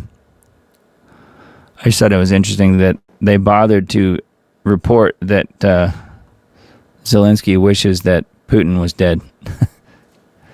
I mean, yeah, that's his Christmas wish. Isn't that lovely? No, not for lasting peace, just that the other guy's dead. Anyway, that is a Daily Mail article. All right, so this one I found linked to from Daily Crow. Pastor stabbed while preaching. What happened? And how churches can stay safe? Question mark. Pastor was stabbed while preaching. So we've been hearing a lot about stabbings lately. Mostly it's white women being stabbed by black men. But this one's a little different, I guess. On Monday, a violent attack occurred inside a church in Prairie Creek, Oklahoma. During normal church operations, a female suspect armed with a dagger attacked the pastor at close range. So this was a female who attacked the pastor. According to law enforcement, the attacker was unprovoked. I bet they probably heard something that offended them. The pastor sustained stab wounds to his hand and injuries to his chin. The wounds to his hand are consistent with defensive injuries. Was attempting to block or control the blade during the assault. I wonder what he said that ticked this lady off. Because it doesn't take much, does it?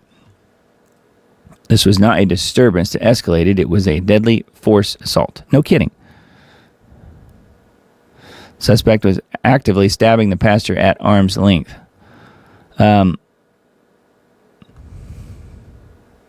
Pastors are uniquely exposed in these situations. Their roles require approachability, physical proximity, and accessibility. Yeah. And it's talking about the defensive wounds, which that's not really new news. What churches can do to prevent or stop this? Well, clearly you have to ban knives. And then after you ban knives, you have to ban baseball bats. And then after you ban baseball bats, you have to ban, roller skates and skateboards and anything else that could be used as a weapon. Anyways, yeah, role of the congregation. So this is a Substack called ChristianWarriorTraining.com. So this this specific Substack is really geared more toward the defensive aspect of being involved in a church setting. So kind of interesting. So this all happened in Oklahoma. So pretty crazy. Anyway, yeah, and then I came across this one, and I'm not going to read this whole thing, but this kind of sums up where we are with the whole wokeism thing. And I'm sure you guys can relate to this. No matter what color you are, okay? This is peak anti-white system insanity. Austin Herber, so this guy right here. Austin Herber is facing hate crimes charges. He's facing hate crime charges for literally being white and having crimes committed against him by non-whites. So here's what happened. Earlier this month in Zebulon, North Carolina, a white man named Austin Herber was driving his pickup truck through a parking lot late at night when a car from the roadway lost control, jumped the grass, and T-boned Herber's truck. The three men in the car in question were presumably Latino. Based on reports that the name of the driver who unlawfully fled the scene is Juan Campos. No reports, of course, on anyone's legal status. Yeah, probably that's why they ran. Herber, who took the full impact of the crash directly to his driver's side door, yet was miraculously mobile in the aftermath, did what he could to hold the other two men at the scene until the police arrived. For his efforts, Herbert has been charged with assault, kidnapping, ethnic intimidation, which is a hate crime, and intention to terrorize others with a gun. Again, this is North Carolina, the same state where Irina Zaruska was murdered. Okay. Once again, Austin Herber was the victim of an automobile crash in which the offending driver fled the scene. And those are among the 9 charges faced by the white victim who was hit by a car full of non-white men who then tried to run. Go ahead, read the charges again. I lack the vocabulary to effectively convey this level of lunacy. Yeah, again, so assault, kidnapping, ethnic intimidation, and intention to terrorize others with a gun. You would think this would be a joke, but it's not. Eyewitnesses vehemently disagree with the claims and the charges and say that they never saw Herber wield a gun. But even if Austin Herber did have a gun, why on earth should he not pistol whip these people to prevent them from fleeing the scene, as one had already done, and they've nearly just killed him? Question mark. Put yourself in this man's shoes. You're in your vehicle at night. You're minding your own business. Another vehicle smashes into you. The driver runs. 2 more men get out. You hold them at the scene until police arrive. Then you are arrested and charged with multiple hate crimes. Minimal local written reporting simply states what Austin Herber is purported to have done and never mentions that he was the victim of a hit and run before anything else transpired. So they kind of leave that little detail out. Isn't that handy? The attached TV report at least acknowledges the crash. In fact, it literally shows video of the crash. But where's the rest of it? We see the crash. We see the driver who caused the crash fleeing the scene, but we don't see a single second of video from Austin Herber was supposedly committing violent, racially motivated hate crimes against a carload of strangers who just crashed into him in the middle of the night. I don't usually struggle to wrap up these write-ups, but I'm truly lost for words on this one. It's hard to look at the situation except that this is real life. I just want to keep restating the sequence of events so that the stark, raving, anti-white insanity can speak for itself. It makes me physically nauseous. At any moment, any white person can become Austin Herber. I'm not interested in hearing any United States official moralize about human rights abuses perpetrated by any other government on earth. So long as anti-white injustices this egregious carry on like clockwork here at home. I won't bother playing the video, but it is here, and we'll link to this in the Substack post that I send out. So let's keep moving here. I thought this one was interesting too. FedEx wins $2.2 billion federal contract and then promptly hires hundreds of H-1B workers while laying off Americans. So way to go, FedEx. Multi-billion-dollar federal delivery contract awarded to FedEx coincided with a sharp rise in the company's use of foreign workers, even as it carried out large-scale layoffs of U.S. employees across multiple states. So isn't that lovely? Yeah. I always joke about, the Federal Reserve is every bit as federal as Federal Express. And we can see why Federal Express may be in the same grouping as the Federal Reserve. Yeah, they're laying off Americans and would rather have illegals working for them. So lovely. In December 2022, U.S. Transportation Command selected FedEx and 2 other firms to provide package delivery for government agencies under an indefinite delivery, indefinite quantity contract with the total face value of $2.24 billion. The award covered the Next Generation Delivery Service 2 program with a base performance period running from April 1st, 2023 through September 30th, 2026, and options that could extend the work through September 30th, 2030. Since that award, publicly available immigration data shows a substantial increase in FedEx's hiring of foreign workers through the H-1B visa program. There you go. According to the U.S. Censorship and Immigration Services H-1B Data Hub, FedEx has roughly 24 approved H-1B workers at the time of the contract was awarded in 2022. Over the subsequent 3 years, the same database indicates the company has hired approximately 500 H-1B workers, with the sharpest increases occurring in 2024 and 5. Much of that growth appears concentrated in Tennessee, where FedEx is headquartered. Yeah, they're in Memphis, by the way. So there you go. Firing Tennesseans, fellow Americans, and bringing in people from India, because I don't know the exact number, but in the 90-some percentile range of H-1B workers, H-1B visa recipients, are not only Indians, right, from India, but they're almost all from the exact same region and clans in India. So it's not like they're just going to India and finding the best people. No. It's a RICO sort of situation. This is a mafia situation. They're literally pulling in people from India, from the same exact region of India. I am not making this up, folks. The same people in the same region from India are getting all of the H-1B visas. So, again, it's just unbelievable. Unbelievable. So the illegals continue to take over.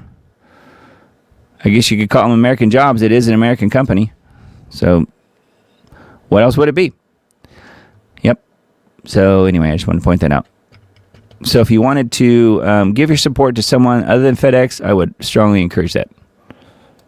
So anyway, I don't use FedEx for much of anything anymore. Needless to say. All right, Rasmussen reports 56% say the economy got worse in 2025. What do you guys think? Think it did? I don't know if it got worse, but it's certainly not any better, in my opinion. Most voters say America's economy has worsened since last year, and few give Trump good marks for his handling of the economy. The latest Rasmussen report online survey finds that 56% of likely U.S. voters believe the U.S. economy has gotten worse in the past year. Just 26% think the economy has gotten better, and 16% say it's remained about the same in the past year. Yeah, I think I'm probably more along the 16% range as far as that goes. I don't think it's really better. I think it's changed and shifted. Yeah, the price of eggs is down and a few other things are down, but it's still way worse than it was. And yeah, a lot of that is Biden and the administration's fault, but that's not all their fault. Not all of it. MAGA label, not a winner for Republican candidates. President Donald Trump has twice won the White House on the promise to make America great again, often abbreviated as MAGA, but most voters say they prefer regular Republicans to what? A shot in the head, maybe? I don't know. The latest Rasmussen Report national survey finds that 46% of likely U.S. voters approve of the MAGA movement, including 30% who strongly approve. However, 49% disapprove of the MAGA movement, including 41% who strongly disapprove. So the MAGA thing may not be working as well as it was, as well as it once was. And that would, I think, in large part be due to the fact that Trump hasn't kept his word about really much of anything. So the border's closed, but they're still bringing in the H-1B things, H-1B visa folks. So there's that, and the illegals aren't being shipped out as fast as what everyone would like to see. But of course, the Biden administration destroyed the infrastructure system that would be used to track those people. So ICE and Tom Homan have the work cut out for them. They have to start from scratch. So, giving them a little bit of the benefit of the doubt on that. But Trump has not done what he said he was going to do. He's apparently going to get us involved in new wars that he was not talking about on the campaign trail. And therefore, MAGA doesn't look really great to a lot of people right now. All right, Wise Wolf on Substack. I usually point out their Substack posts because I think they're really good. Says the newest ones, Stand as a Soldier of Christ. Apparently is a podcast, an audio podcast. AI slop is stealing food out of the mouths of real creators, and most of you can't even tell. AI slop. That is, slop has become a new buzzword. Substack has become a dumpster fire of AI slop, and real journalists are getting buried. So how about that? 96% of you agree Washington is full of pedophiles. Yes. Who are the 4% that think that that's not true? That's what I want to know. Yeah. Merry Christmas. A brief history of why we go broke every December and why it doesn't matter. So several new articles here on Wise Wolf Media on Substack. Always good. So just click through and go to archive to find the most recent posts. And then let's see, WNG.org. California storms leave at least 3 dead. So I was a little surprised to see that they actually allowed, the geoengineers actually allowed flooding to happen in Northern California and other places in California. So it says at least 3 people died during Christmas week as major storms fell across the Golden State, massively flooding Southern California. I think Northern as well, though, because Mr. Dane told me specifically that they got 10 plus inches where he is, which that is a lot of rain for, that area. Typically it's not, it shouldn't be, but all at once it certainly is. And that's what happened up there in Northern California. So this is talking about Southern California, though. Heavy rainfall, life-threatening flash floods hit northern and eastern parts of the state on Christmas Eve and into Christmas Day. Among the dead was Sacramento County Sheriff Deputy James Caravallo, according to the sheriff's office. Wow. He died in a single car crash. Oh. He lost control of his vehicle on a wet road and hit an electrical pole. Wow, that's sad.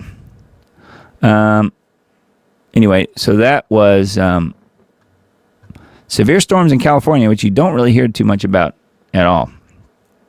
But it did happen. And this one, a little update here, UPS plane crash in Louisville. You guys remember when that happened a few weeks back? Claims a 15th victim.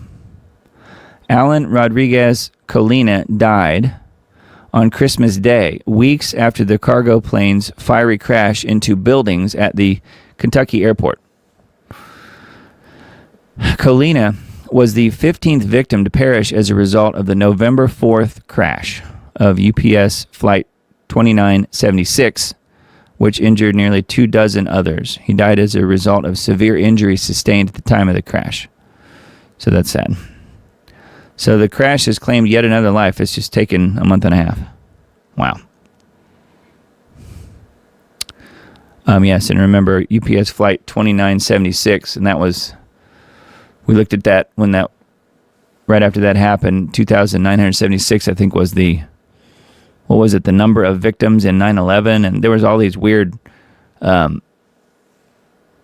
connections between the 9/11 stuff and this, and some of the names involved, and I don't know, craziness. I'd have to go back and look at that broadcast, but it's sad that yet another victim has been claimed in that crash. Wow. WNG.org, Kansas school returns to pen and paper assignments, citing student health. How about that? A Central Kansas middle school has opted to scale back student technology usage in an attempt to improve student learning and mental health. I didn't think that schools were supposed to care about that stuff. Students at McPherson Middle School will be ordered to surrender school-issued laptops and return to paper and pencil, according to the principal. Wow. The change will foster deeper thinking, promote fluid handwriting, and reduce screen fatigue. How about that? Students may no longer take Chromebooks home for daily personal use and will check out any necessary technology on an as-need basis, and an announcement said. He insisted that technology would be made available to students when necessary and only used as an intentional means of enhancing learning. Research and classroom experience suggested that reducing screen time benefits students' learning and mental health. No kidding. So, not just students, but everyone. Yeah, so I thought that was pretty interesting and something you don't really hear much about. The only thing that I can think of that is similar in that I've heard about recently was that the school where my daughter goes, some of the, and she's a senior, so she's almost done, but some of the young families who are, who have little kids just starting into grade school. A friend of mine told me, because he's got kids there. A friend of mine told me that the parents are getting together. The parents of these young kids are getting together and signing a pact amongst all of the parents that they will not allow their kids to have cell phones until whatever age. So none of the kids in that particular class or age group will have cell phones at all until they reach a certain age. I thought that was pretty neat, pretty brilliant, actually. And not only will those kids not have them, none of their peers will have them either. So nobody is going to feel like they're, being left out of the group. So I thought that was kind of neat. That's something that I personally have heard about just in my area here. But what this Kansas school is doing to me is that should be applauded. That's really, really good news for those kids. More schools need to do that. And then yet again, another King Charles. This is just more about the Christmas speech, the woke Christmas speech on WNG.org. King's Christmas speech focuses on peace and pilgrimage. Yes, he wants peace to happen, but only, from the white members of the UK. And the radical Muslims can come in and rape and murder anybody and everybody they want to, and they don't have to be forced into peace, you see. King Charles III called for unity and friendship at his annual address on Christmas Day. Speaking from Westminster Abbey, the king made pilgrimage the central theme of his speech. Well, we covered that earlier. The speech in all its glory, I'm sure, is embedded here on the page. So, yeah. He did mention Christ. Charles called Mary and Joseph's trip to Bethlehem the greatest pilgrimage of all. He said they arrived without shelter and called both the shepherds and the wise men as pilgrims as well. All of them relied on the courage and companionship of others, he said. Oh, I see. Yeah, he's trying to compare that to what the Muslims are doing when they're coming in, I guess. He added that the angels that night called for peace on earth and said Jesus would later call for the world to treat others as they would be treated. These are values that all religions share, he said. Well, not Islam. And there are others, but no. And you would think he would know that because there are reports that he himself is a Muslim. I don't know, I can't confirm that, but there are pictures of him that I've seen, not AI generated, where he's got the Muslim garb on. So I don't know. Who knows? But he is about to be the biblical Antichrist, I do think. All right, and then Leo Hohmann's Substack. Let's see here. Russian general assassinated in Moscow, car bombing attack. I think I mentioned that last week, actually. This is a little bit more recent article, though. State by state, America is following Canada's euthanasia policy. Yeah, I noticed that New York has become a state that is going to allow doctor-assisted suicide. So they have the first lesbo fire chief, and now they're also going to be allowing doctor-assisted suicide. So New York is looking up. It's wonderful. And then, we're nearing 11:11, so I'll try and pick it up here. Microplastics invade reproductive organs. Nature's colorful defense may be our best hope. I thought this was kind of neat. Not the plastics part, but this line right here. Vibrant pigment in berries, red cabbage, and dark grapes combat plastic toxicity by reducing inflammation, protecting DNA, and blocking hormone disruptors. How about that? So microplastics can be found in blood, lungs, brain tissue, and reproductive fluids, disrupting hormones and fertility while evading regulatory scrutiny. Plastics leach toxins linked to infertility, cancers, cognitive decline, and cardiovascular disease. But vibrant pigments in berries, red cabbage, and dark grapes combat plastic toxicity by reducing inflammation, protecting DNA, and blocking hormone disruptors. So more information on this article. I won't go into it too much here, but there's a lot here on this Natural News article. Wine Press Substack, most recent articles. Top WEF World Economic Forum advisor Yuval Noah Homo Harari, as I call him, say the Bible should be rewritten with AI. Yeah, I think I remember hearing about that before. I don't think that's real new news, but it is a brand new post here on the Wine Press Substack. Also talking about how they've built a technological Noah's Ark, which I've heard him say that as well. I don't think that's real new news, but it may be a new twist on it based on the way this Wine Press Substack is written. I don't know. Lone wolves. New York City Times Square, New Year's Eve special events. So you guys got some big plans for New Year's Eve coming up? Question mark. Do you? I'm looking to see, when is that? Today's the 28th. So yeah, is that Wednesday night? Is that right? Yeah, Wednesday night. I know we don't have any plans. We will not be anywhere near Times Square. Yeah, Al-Qaeda and ISIS and their supporters continue to demonstrate an interest in targeting special events in the homeland.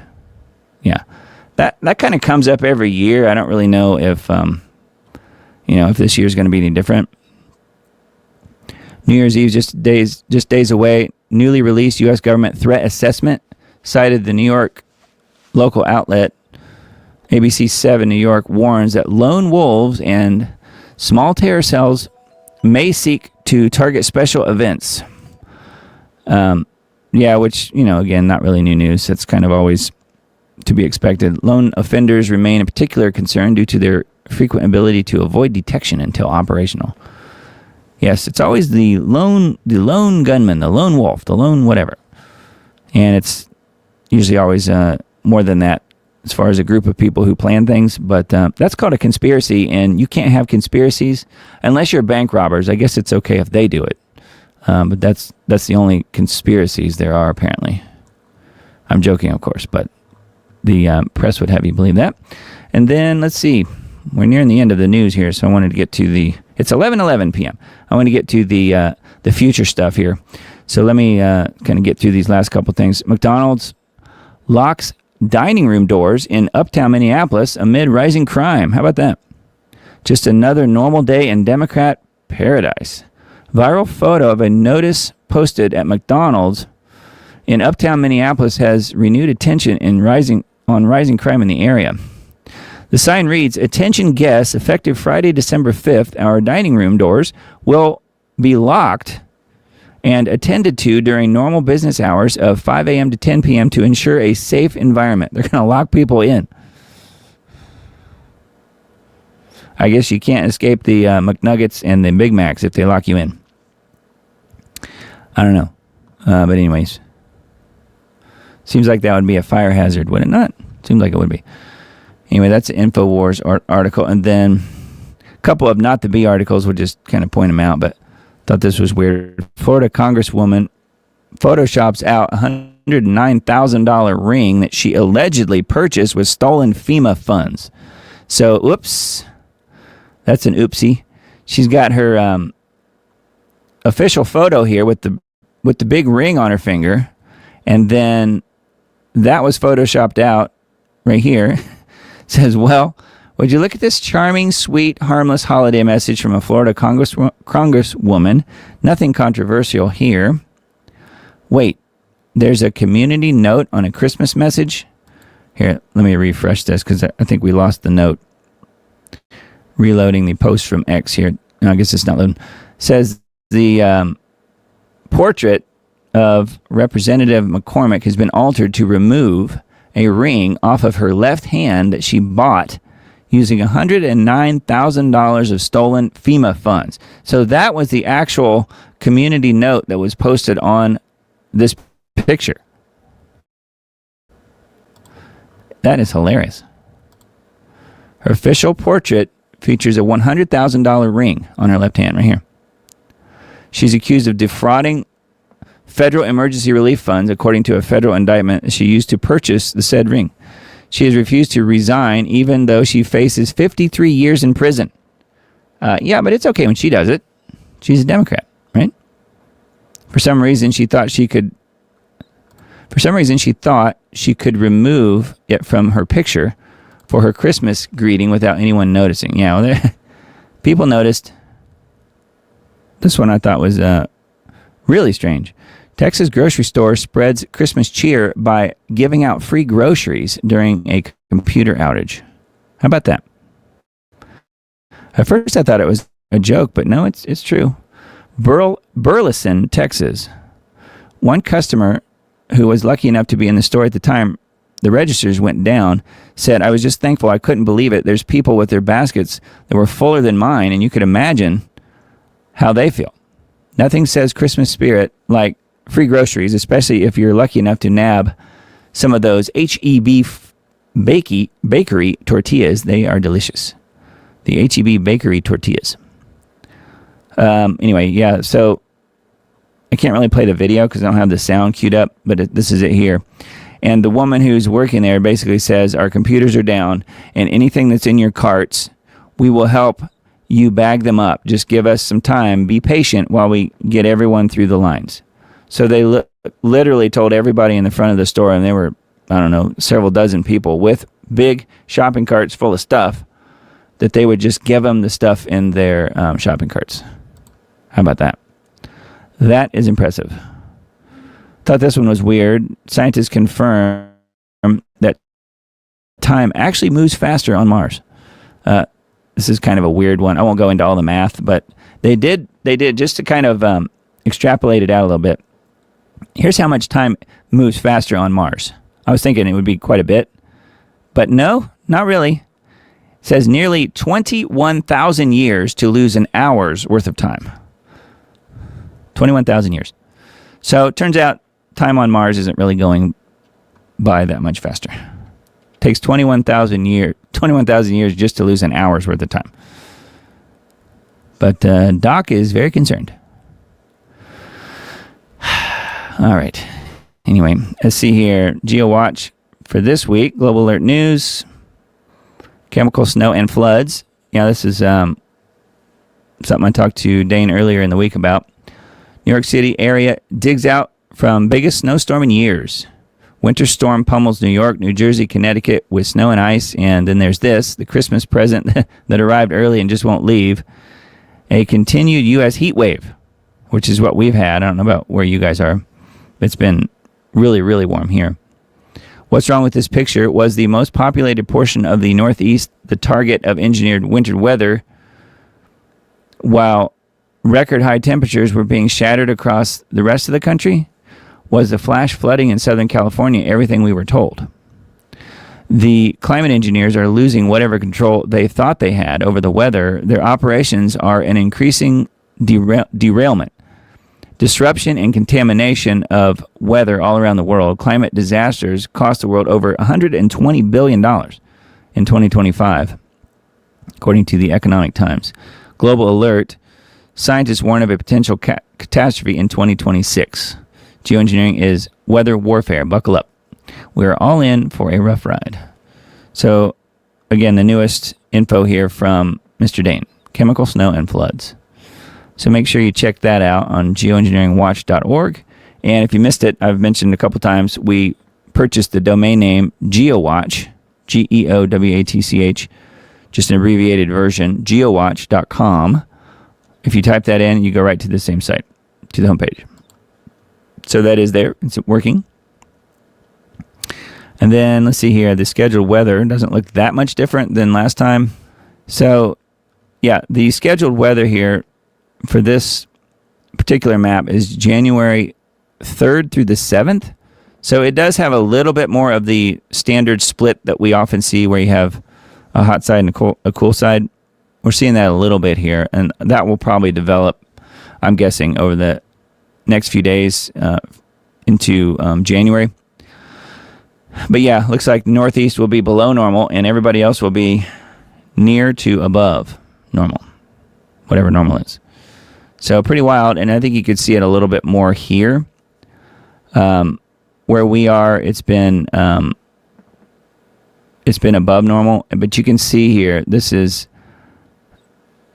really starting tomorrow, the temperature is going to drop a little bit in the eastern half of the U.S. We're going to be 3 degrees below normal, starting there, and then look, you can really see the split starting to take shape here.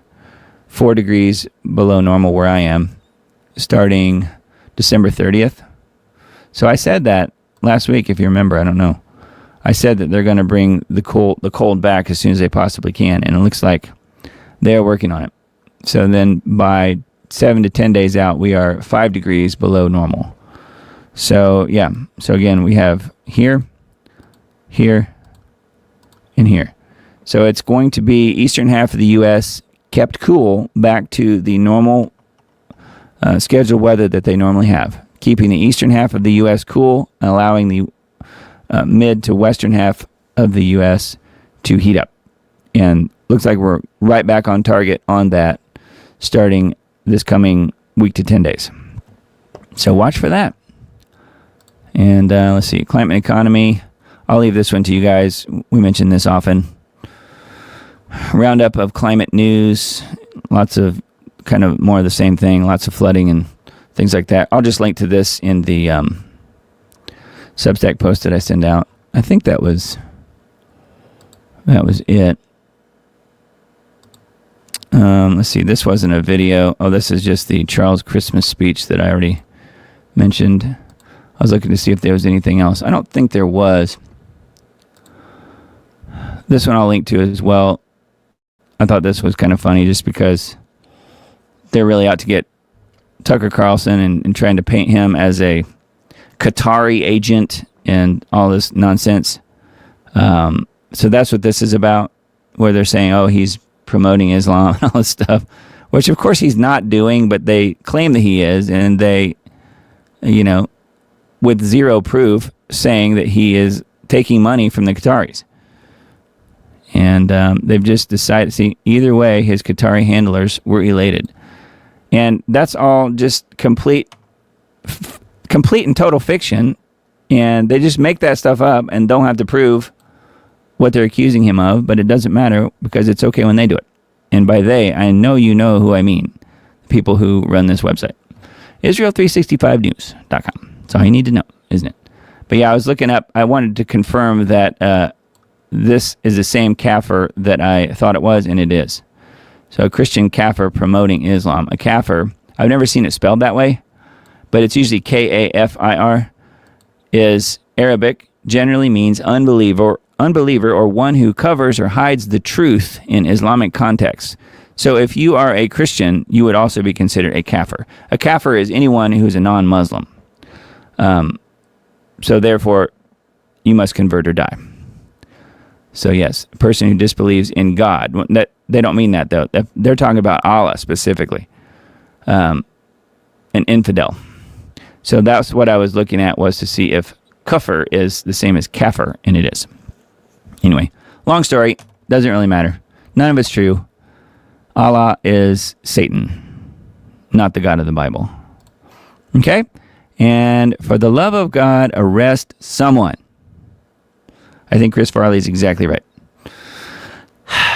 Yeah. Okay, so we'll leave it at that. And then let's take a look at the future stuff. That's what some of you guys are hanging out here for, and we're a little late getting to it, but hey, we can take a look at it and see what you guys think.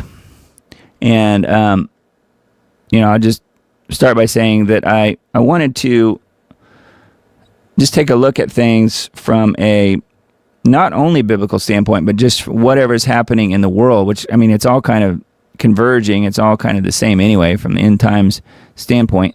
So I just thought I would ask ChatGPT, see what it says, and see how close it is to some of the things that I've been saying.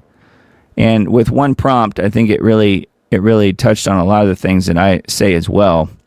So it is interesting, and it puts things in a good perspective, I think, because it gives you scripture here to back up these things as well. So here's what I asked it.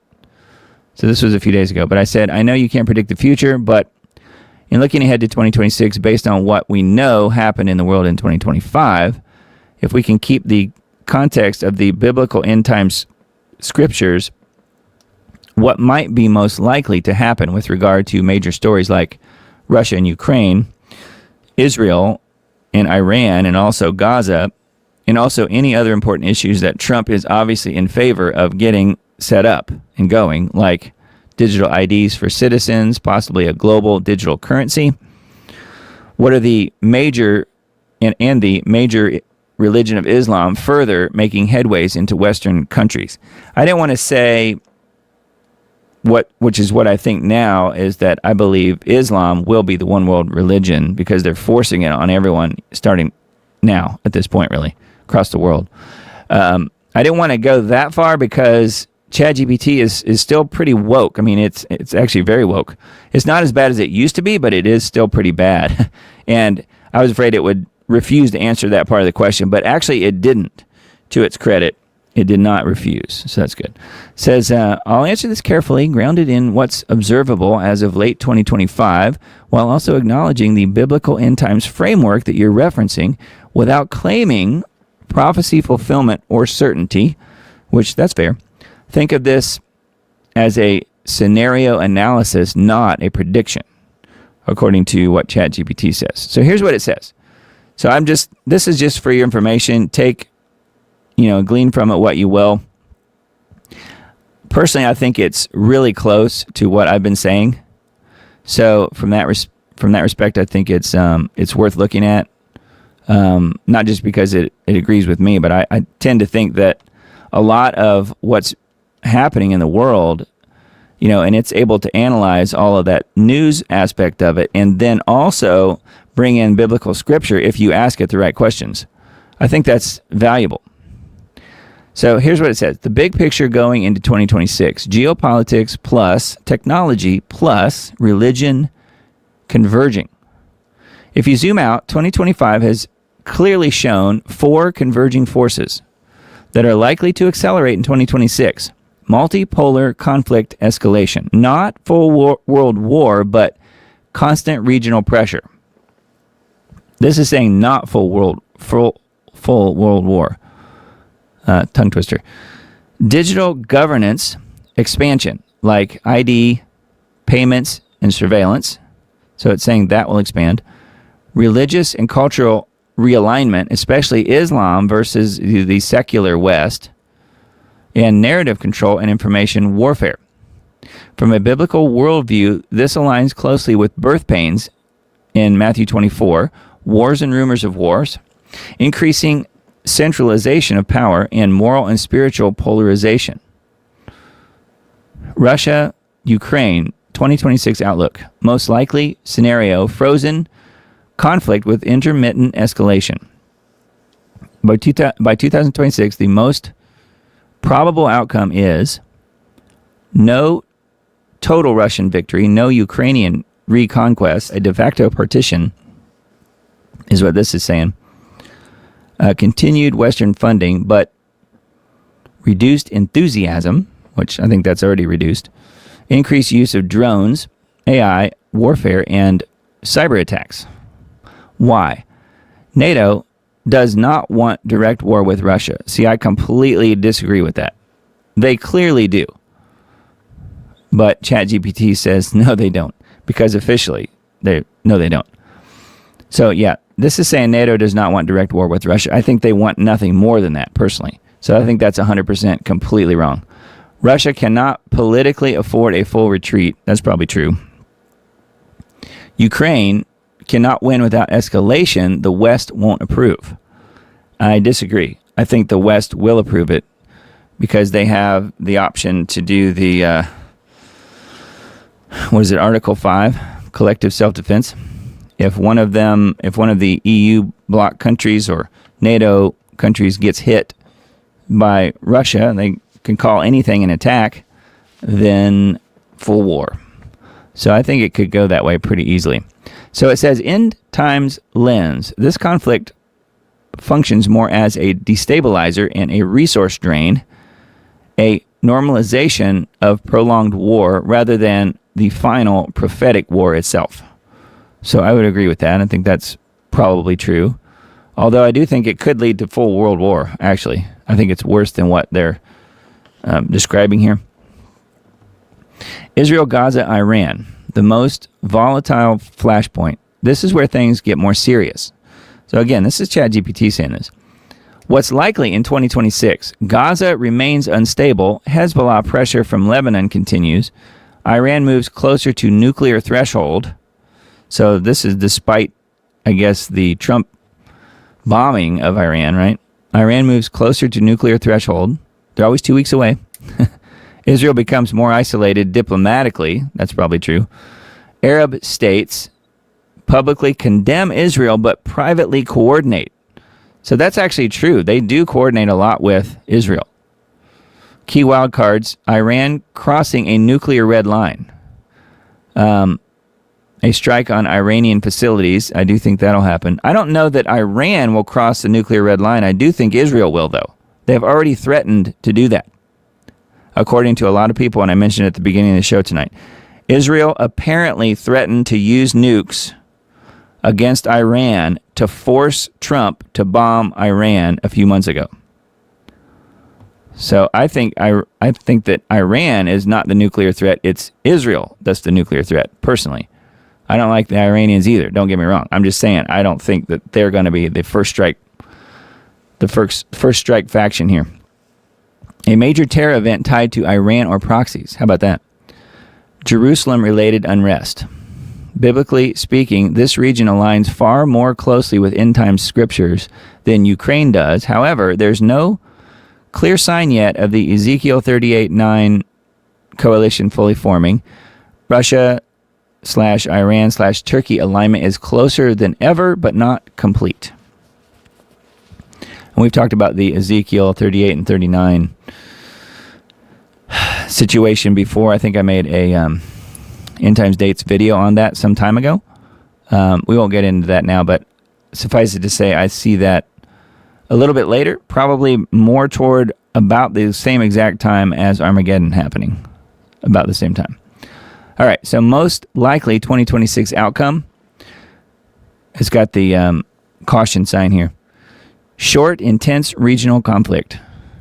Not full Armageddon, which it's not time for that yet, so I would agree. Increased global involvement and greater justification for surveillance and security laws. So see how what we've all been saying really all along is the more that they bring these wars to the forefront and the more people are killed in these wars, the more surveillance they're going to put on all the rest of us. So that makes total sense. Digital ID and digital currency, this is key. This is the area where 2026 is most likely to bring major change. How about that?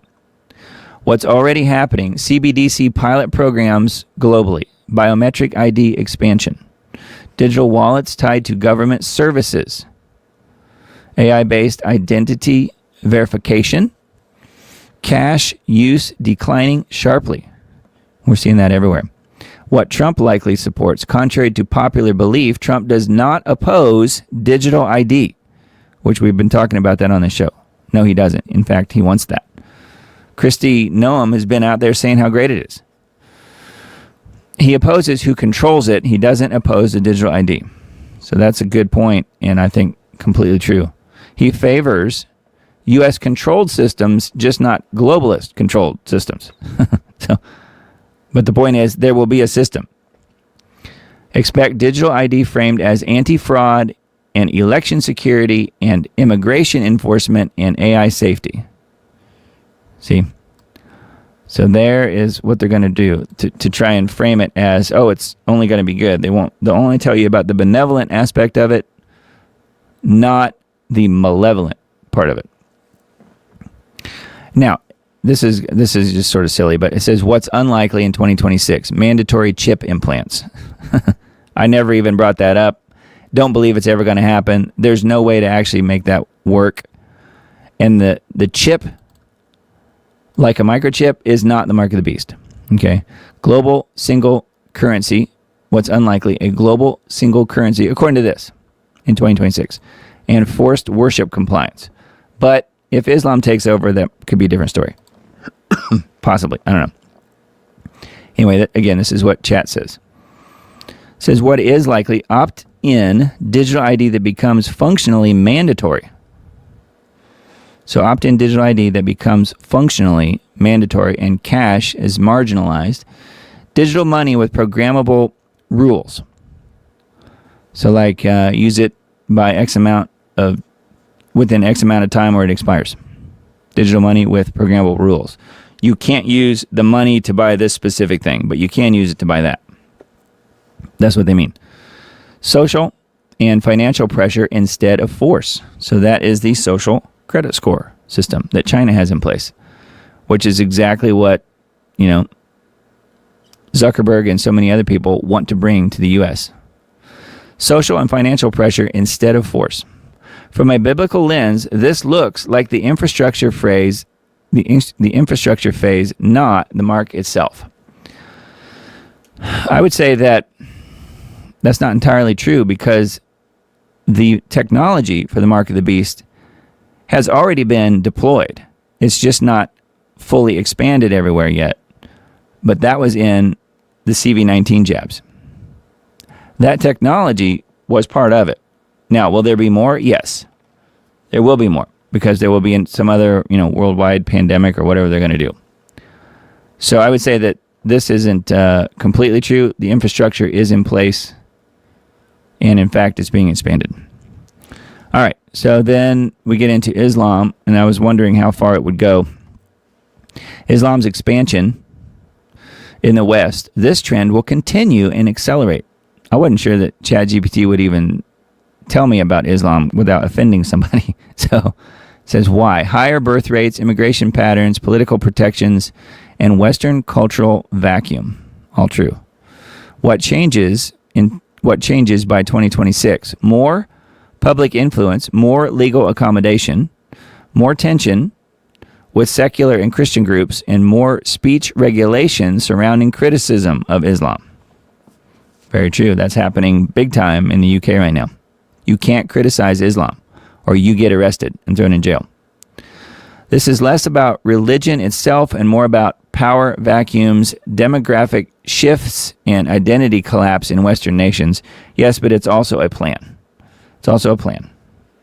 Replacement migration and then some. All right, and then the bigger pattern says important. What's emerging isn't the end yet, it's the setup. By 2026, expect constant crisis environment, fear-based governance, moral confusion, centralization justified by, quote, safety, a growing desire for strong leadership, and it says which mirrors they will cry out for peace and security. Mirrors that scripture. So, again, pretty good points. It says most likely 2026 summary, if we had to summarize the trajectory, more war, but not World War III, according to this. I don't know if I agree with that. I hope chat is right. It says more digital control framed as convenience. Yep. More pressure on Israel. Yep. More censorship disguised as protection. Yep. More global instability, less personal freedom, and increased spiritual polarization. All true, I think. Don't you? Now it gets into a couple of interesting things. It says no sudden rapture event. So I didn't even bring that up. I don't believe in the rapture. Well, I think there will be a rapture, but it will happen at the time Jesus is returned, when he's coming back. So at the Battle of Armageddon, essentially. And there won't be that many people. There won't be that many believers left by that point. So anyway, no sudden rapture event. I think that's right. No one world government overnight, which we're seeing the one world government form, but then it says no obvious Antichrist figure yet. And that's true, except we're all watching Charles. So we're watching for him to have, let's say, I like to put it in the terms of this, and I think this fits very well, given the name. King Charles III will probably have a Charlie Kirk moment. Take that for what it's worth, except he will survive. He will live through it. Or he will come back from it. I don't know which. That's my thinking on that. I don't know that that'll happen during 2026, but keep in mind the guy's getting up there in age. And he's had this cancer scare and all this other stuff. So how much time could he possibly have left when, biblically speaking, he does meet the criteria with 666 and the imagery and the lineage and all this stuff? He meets the criteria of the Antichrist of the end times. So if it's not him, though, then what? Then who? I don't know. But to me, it seems like all this stuff really will be unfolding very, very soon, within the next year or two, at most. 2026 looks less like collapse and more like conditioning. This is called final thought, just straight talk. The systems that could be abused later are being built now, slowly, legally, with public approval. That's true. From a biblical perspective, this aligns very closely with infrastructure before authority, compliance before coercion, confusion before clarity. And then he says, if you want, I can break this down into, chat says, if you want, I can break it down into, through specific Bible passages and compare 2025, 2026 events to Revelation, Daniel, and Ezekiel, and map out what to watch for next. Real warning signs versus hype. And analyze how Trump specifically fits into this timeline. So I said, yeah, go ahead and do that. Looking to see. This is kind of long, so I will provide a link to this in my post that I send out on Substack. But you guys can see here, we've kind of gone through the main stuff. What to watch, real warning signs, higher signal indicators worth watching, a durable peace framework that requires enforcement, identity plus money getting infused. That is happening. Offline and online payment resilience, Jerusalem-centered internationalization. So that's interesting when it comes to Third Temple stuff. I didn't bring that up at all, but it is bringing up Jerusalem-centered internationalization. So that's pretty wild. Normalization of censorship under safety. So that's something we are really seeing unfold now, especially in the UK. Where Trump fits in, say what's clear from the 2025 policy artifacts, talking about pro-digital assets leadership, and, I would add in AI. I don't know that it's mentioned here. End times lens. Trump could be, again, structurally a catalyst for peace and security branding, infrastructure acceleration, stronger state capacity without being the end times figure. Compact watch list for you going into 2026. If you only track 7 things, a peace plan that requires compliance enforcement. On the peace plan part, I don't particularly think that there will be a peace treaty that really matters in this end times thing, and I've made end times dates videos on that. But that is what this is talking about here: a peace plan that requires compliance enforcement, digital ID adoption that becomes functionally required. That's probably going to happen.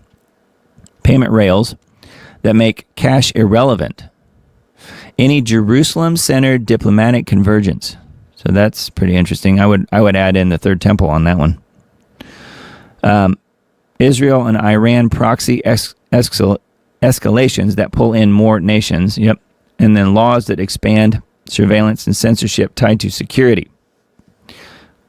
And then the last one, cultural polarization around religion plus migration. So yeah, it is definitely all converging, and that is what chat said.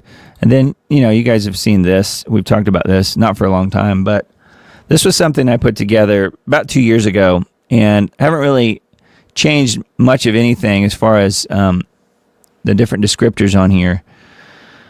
But we'll link to this in the, I always do actually, link to this in the Substack post. This is kind of my idea in block form of the way things could unfold. Not necessarily a timeline, but the way things could unfold as far as not by time, but by event.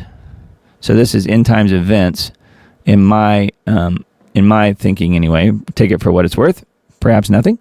But to me, it makes a lot of sense. And some of these things we may not see, but other things I think we will see. And I've made videos on a lot of these things separately, and then some other things combined together. We have World War III starts, and then World War III ends. So all of these things happening in between, and then Third Temple construction, and new pandemic emerging, and the Great Reset, and all this stuff. Mark of the Beast law announced. New religion, which could be simply an Islamic takeover, or the Green Agenda. I don't know. I was thinking originally it might be the Green Agenda, but I'm thinking more now that it's probably simply Islam at this point. You know, the Ark of the Covenant being discovered and revealed, and the Ten Commandments being discovered there, and so on and so forth. Third Temple being completed, biblical Antichrist, and so forth. So, yeah, there's a lot here, and won't go into a whole lot there tonight on this, but we'll link to this in the Substack post. And I thought, you know, a lot of what I've got here on this little map definitely correlates to what I read with the chat information here as well. So definitely something to keep an eye on, and we will see, obviously, how things unfold.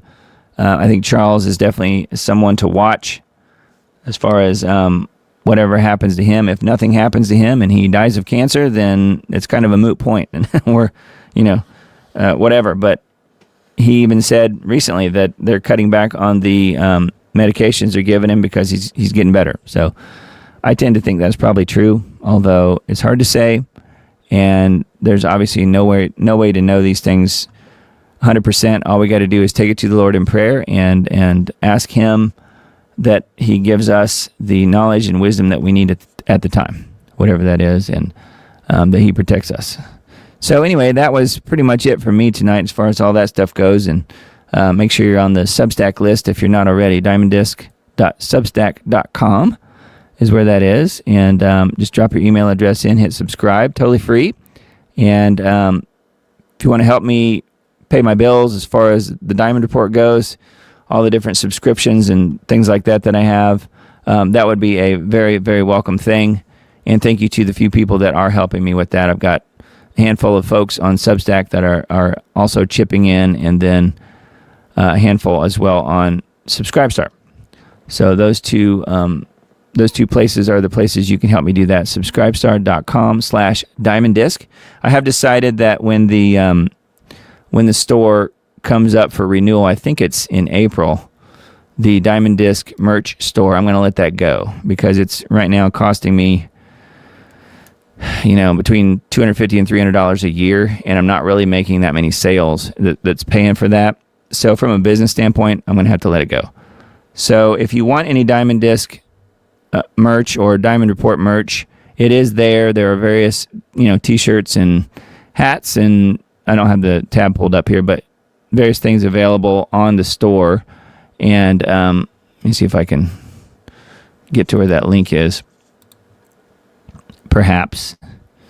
Yeah, merch. Here it is.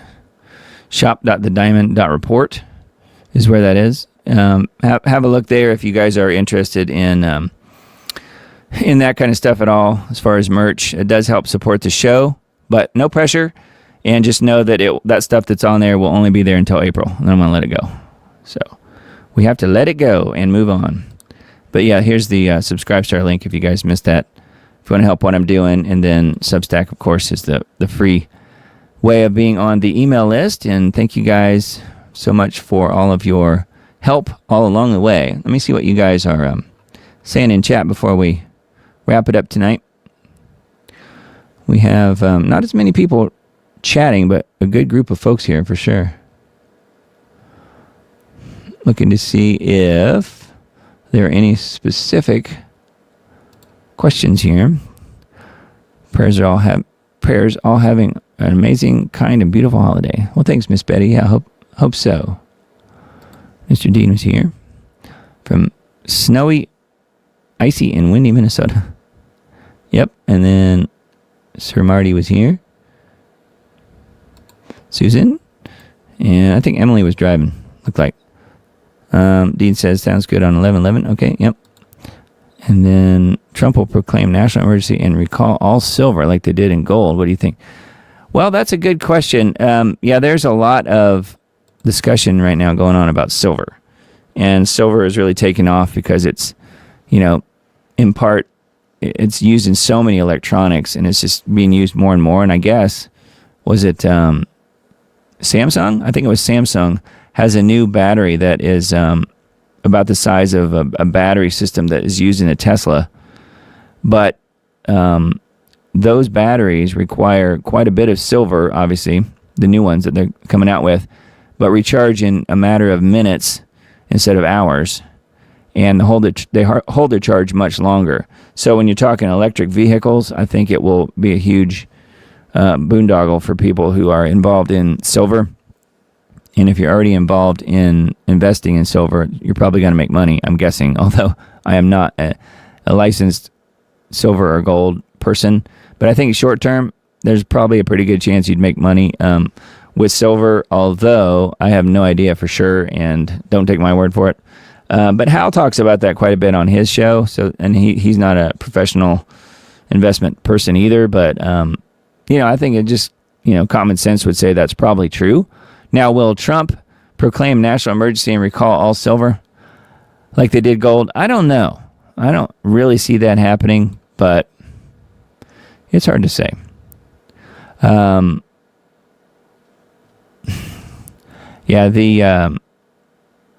Most likely, I think the thing was he would be involved in whatever it could be used for AI, but I don't really see him getting directly involved in that. It's hard to say. Susan says judges or people in positions of power that aren't in big pharma or someone's corporate pocket. Yeah, that's kind of a rhetorical question, I guess, when I ask that, huh? They pretty much all are. Joseph said, but now in Christ Jesus, ye who sometimes were far off are made nigh by the blood of Christ. Ephesians 2:13. Thanks, Joseph. Yeah, that's good. Thanks for posting that. Oh, here's one more here.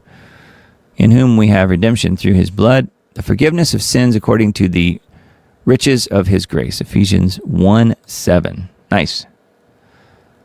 Thanks for posting that. Betty says maybe Zelensky wants his allowance raised. That could be. And then beautiful message from the lady in jail. Yeah, that was Tina Peters. Yep, that was a good message. Weather patterns been most bizarre this evening. Straight line Midwest. Sharp turn toward the east. Very windy here. Yeah. Here it's still been really warm. Turtle. Thank you, Doug. Look forward to hearing the news through you every week. Okay, well, thanks. I appreciate that. Yeah. Thank you, Doug. God bless and good night to everyone. So Emily is, I guess, in chat a little bit. I don't know if she's driving or what, but anyway, yeah. Thank you guys for being here tonight. We'll wrap it up for tonight. I hope you guys have a blessed and very safe New Year's Eve coming up. And so the next show, this will be the last show of 2025 for the Diamond Report. The next one will be, what is that, the 4th? January 4th will be the next Diamond Report Live. So stay tuned. We will be back in the coming year, so we can do what we all did in grade school, when we would check out for the end of the year after when the Christmas holiday started. We'd all say, "See you next year." See you next year. So we'll say that again. We'll see you guys next year. Hope you guys have a blessed week this week. I got I think a pretty normal week for most of what I'm doing. I'll be around and just working on things as I usually do, and not much else new going on here. Hope you guys have a really good one, though, and we'll do it again next week, but next year. So blessings all. Love you guys. I'll talk to you again real soon.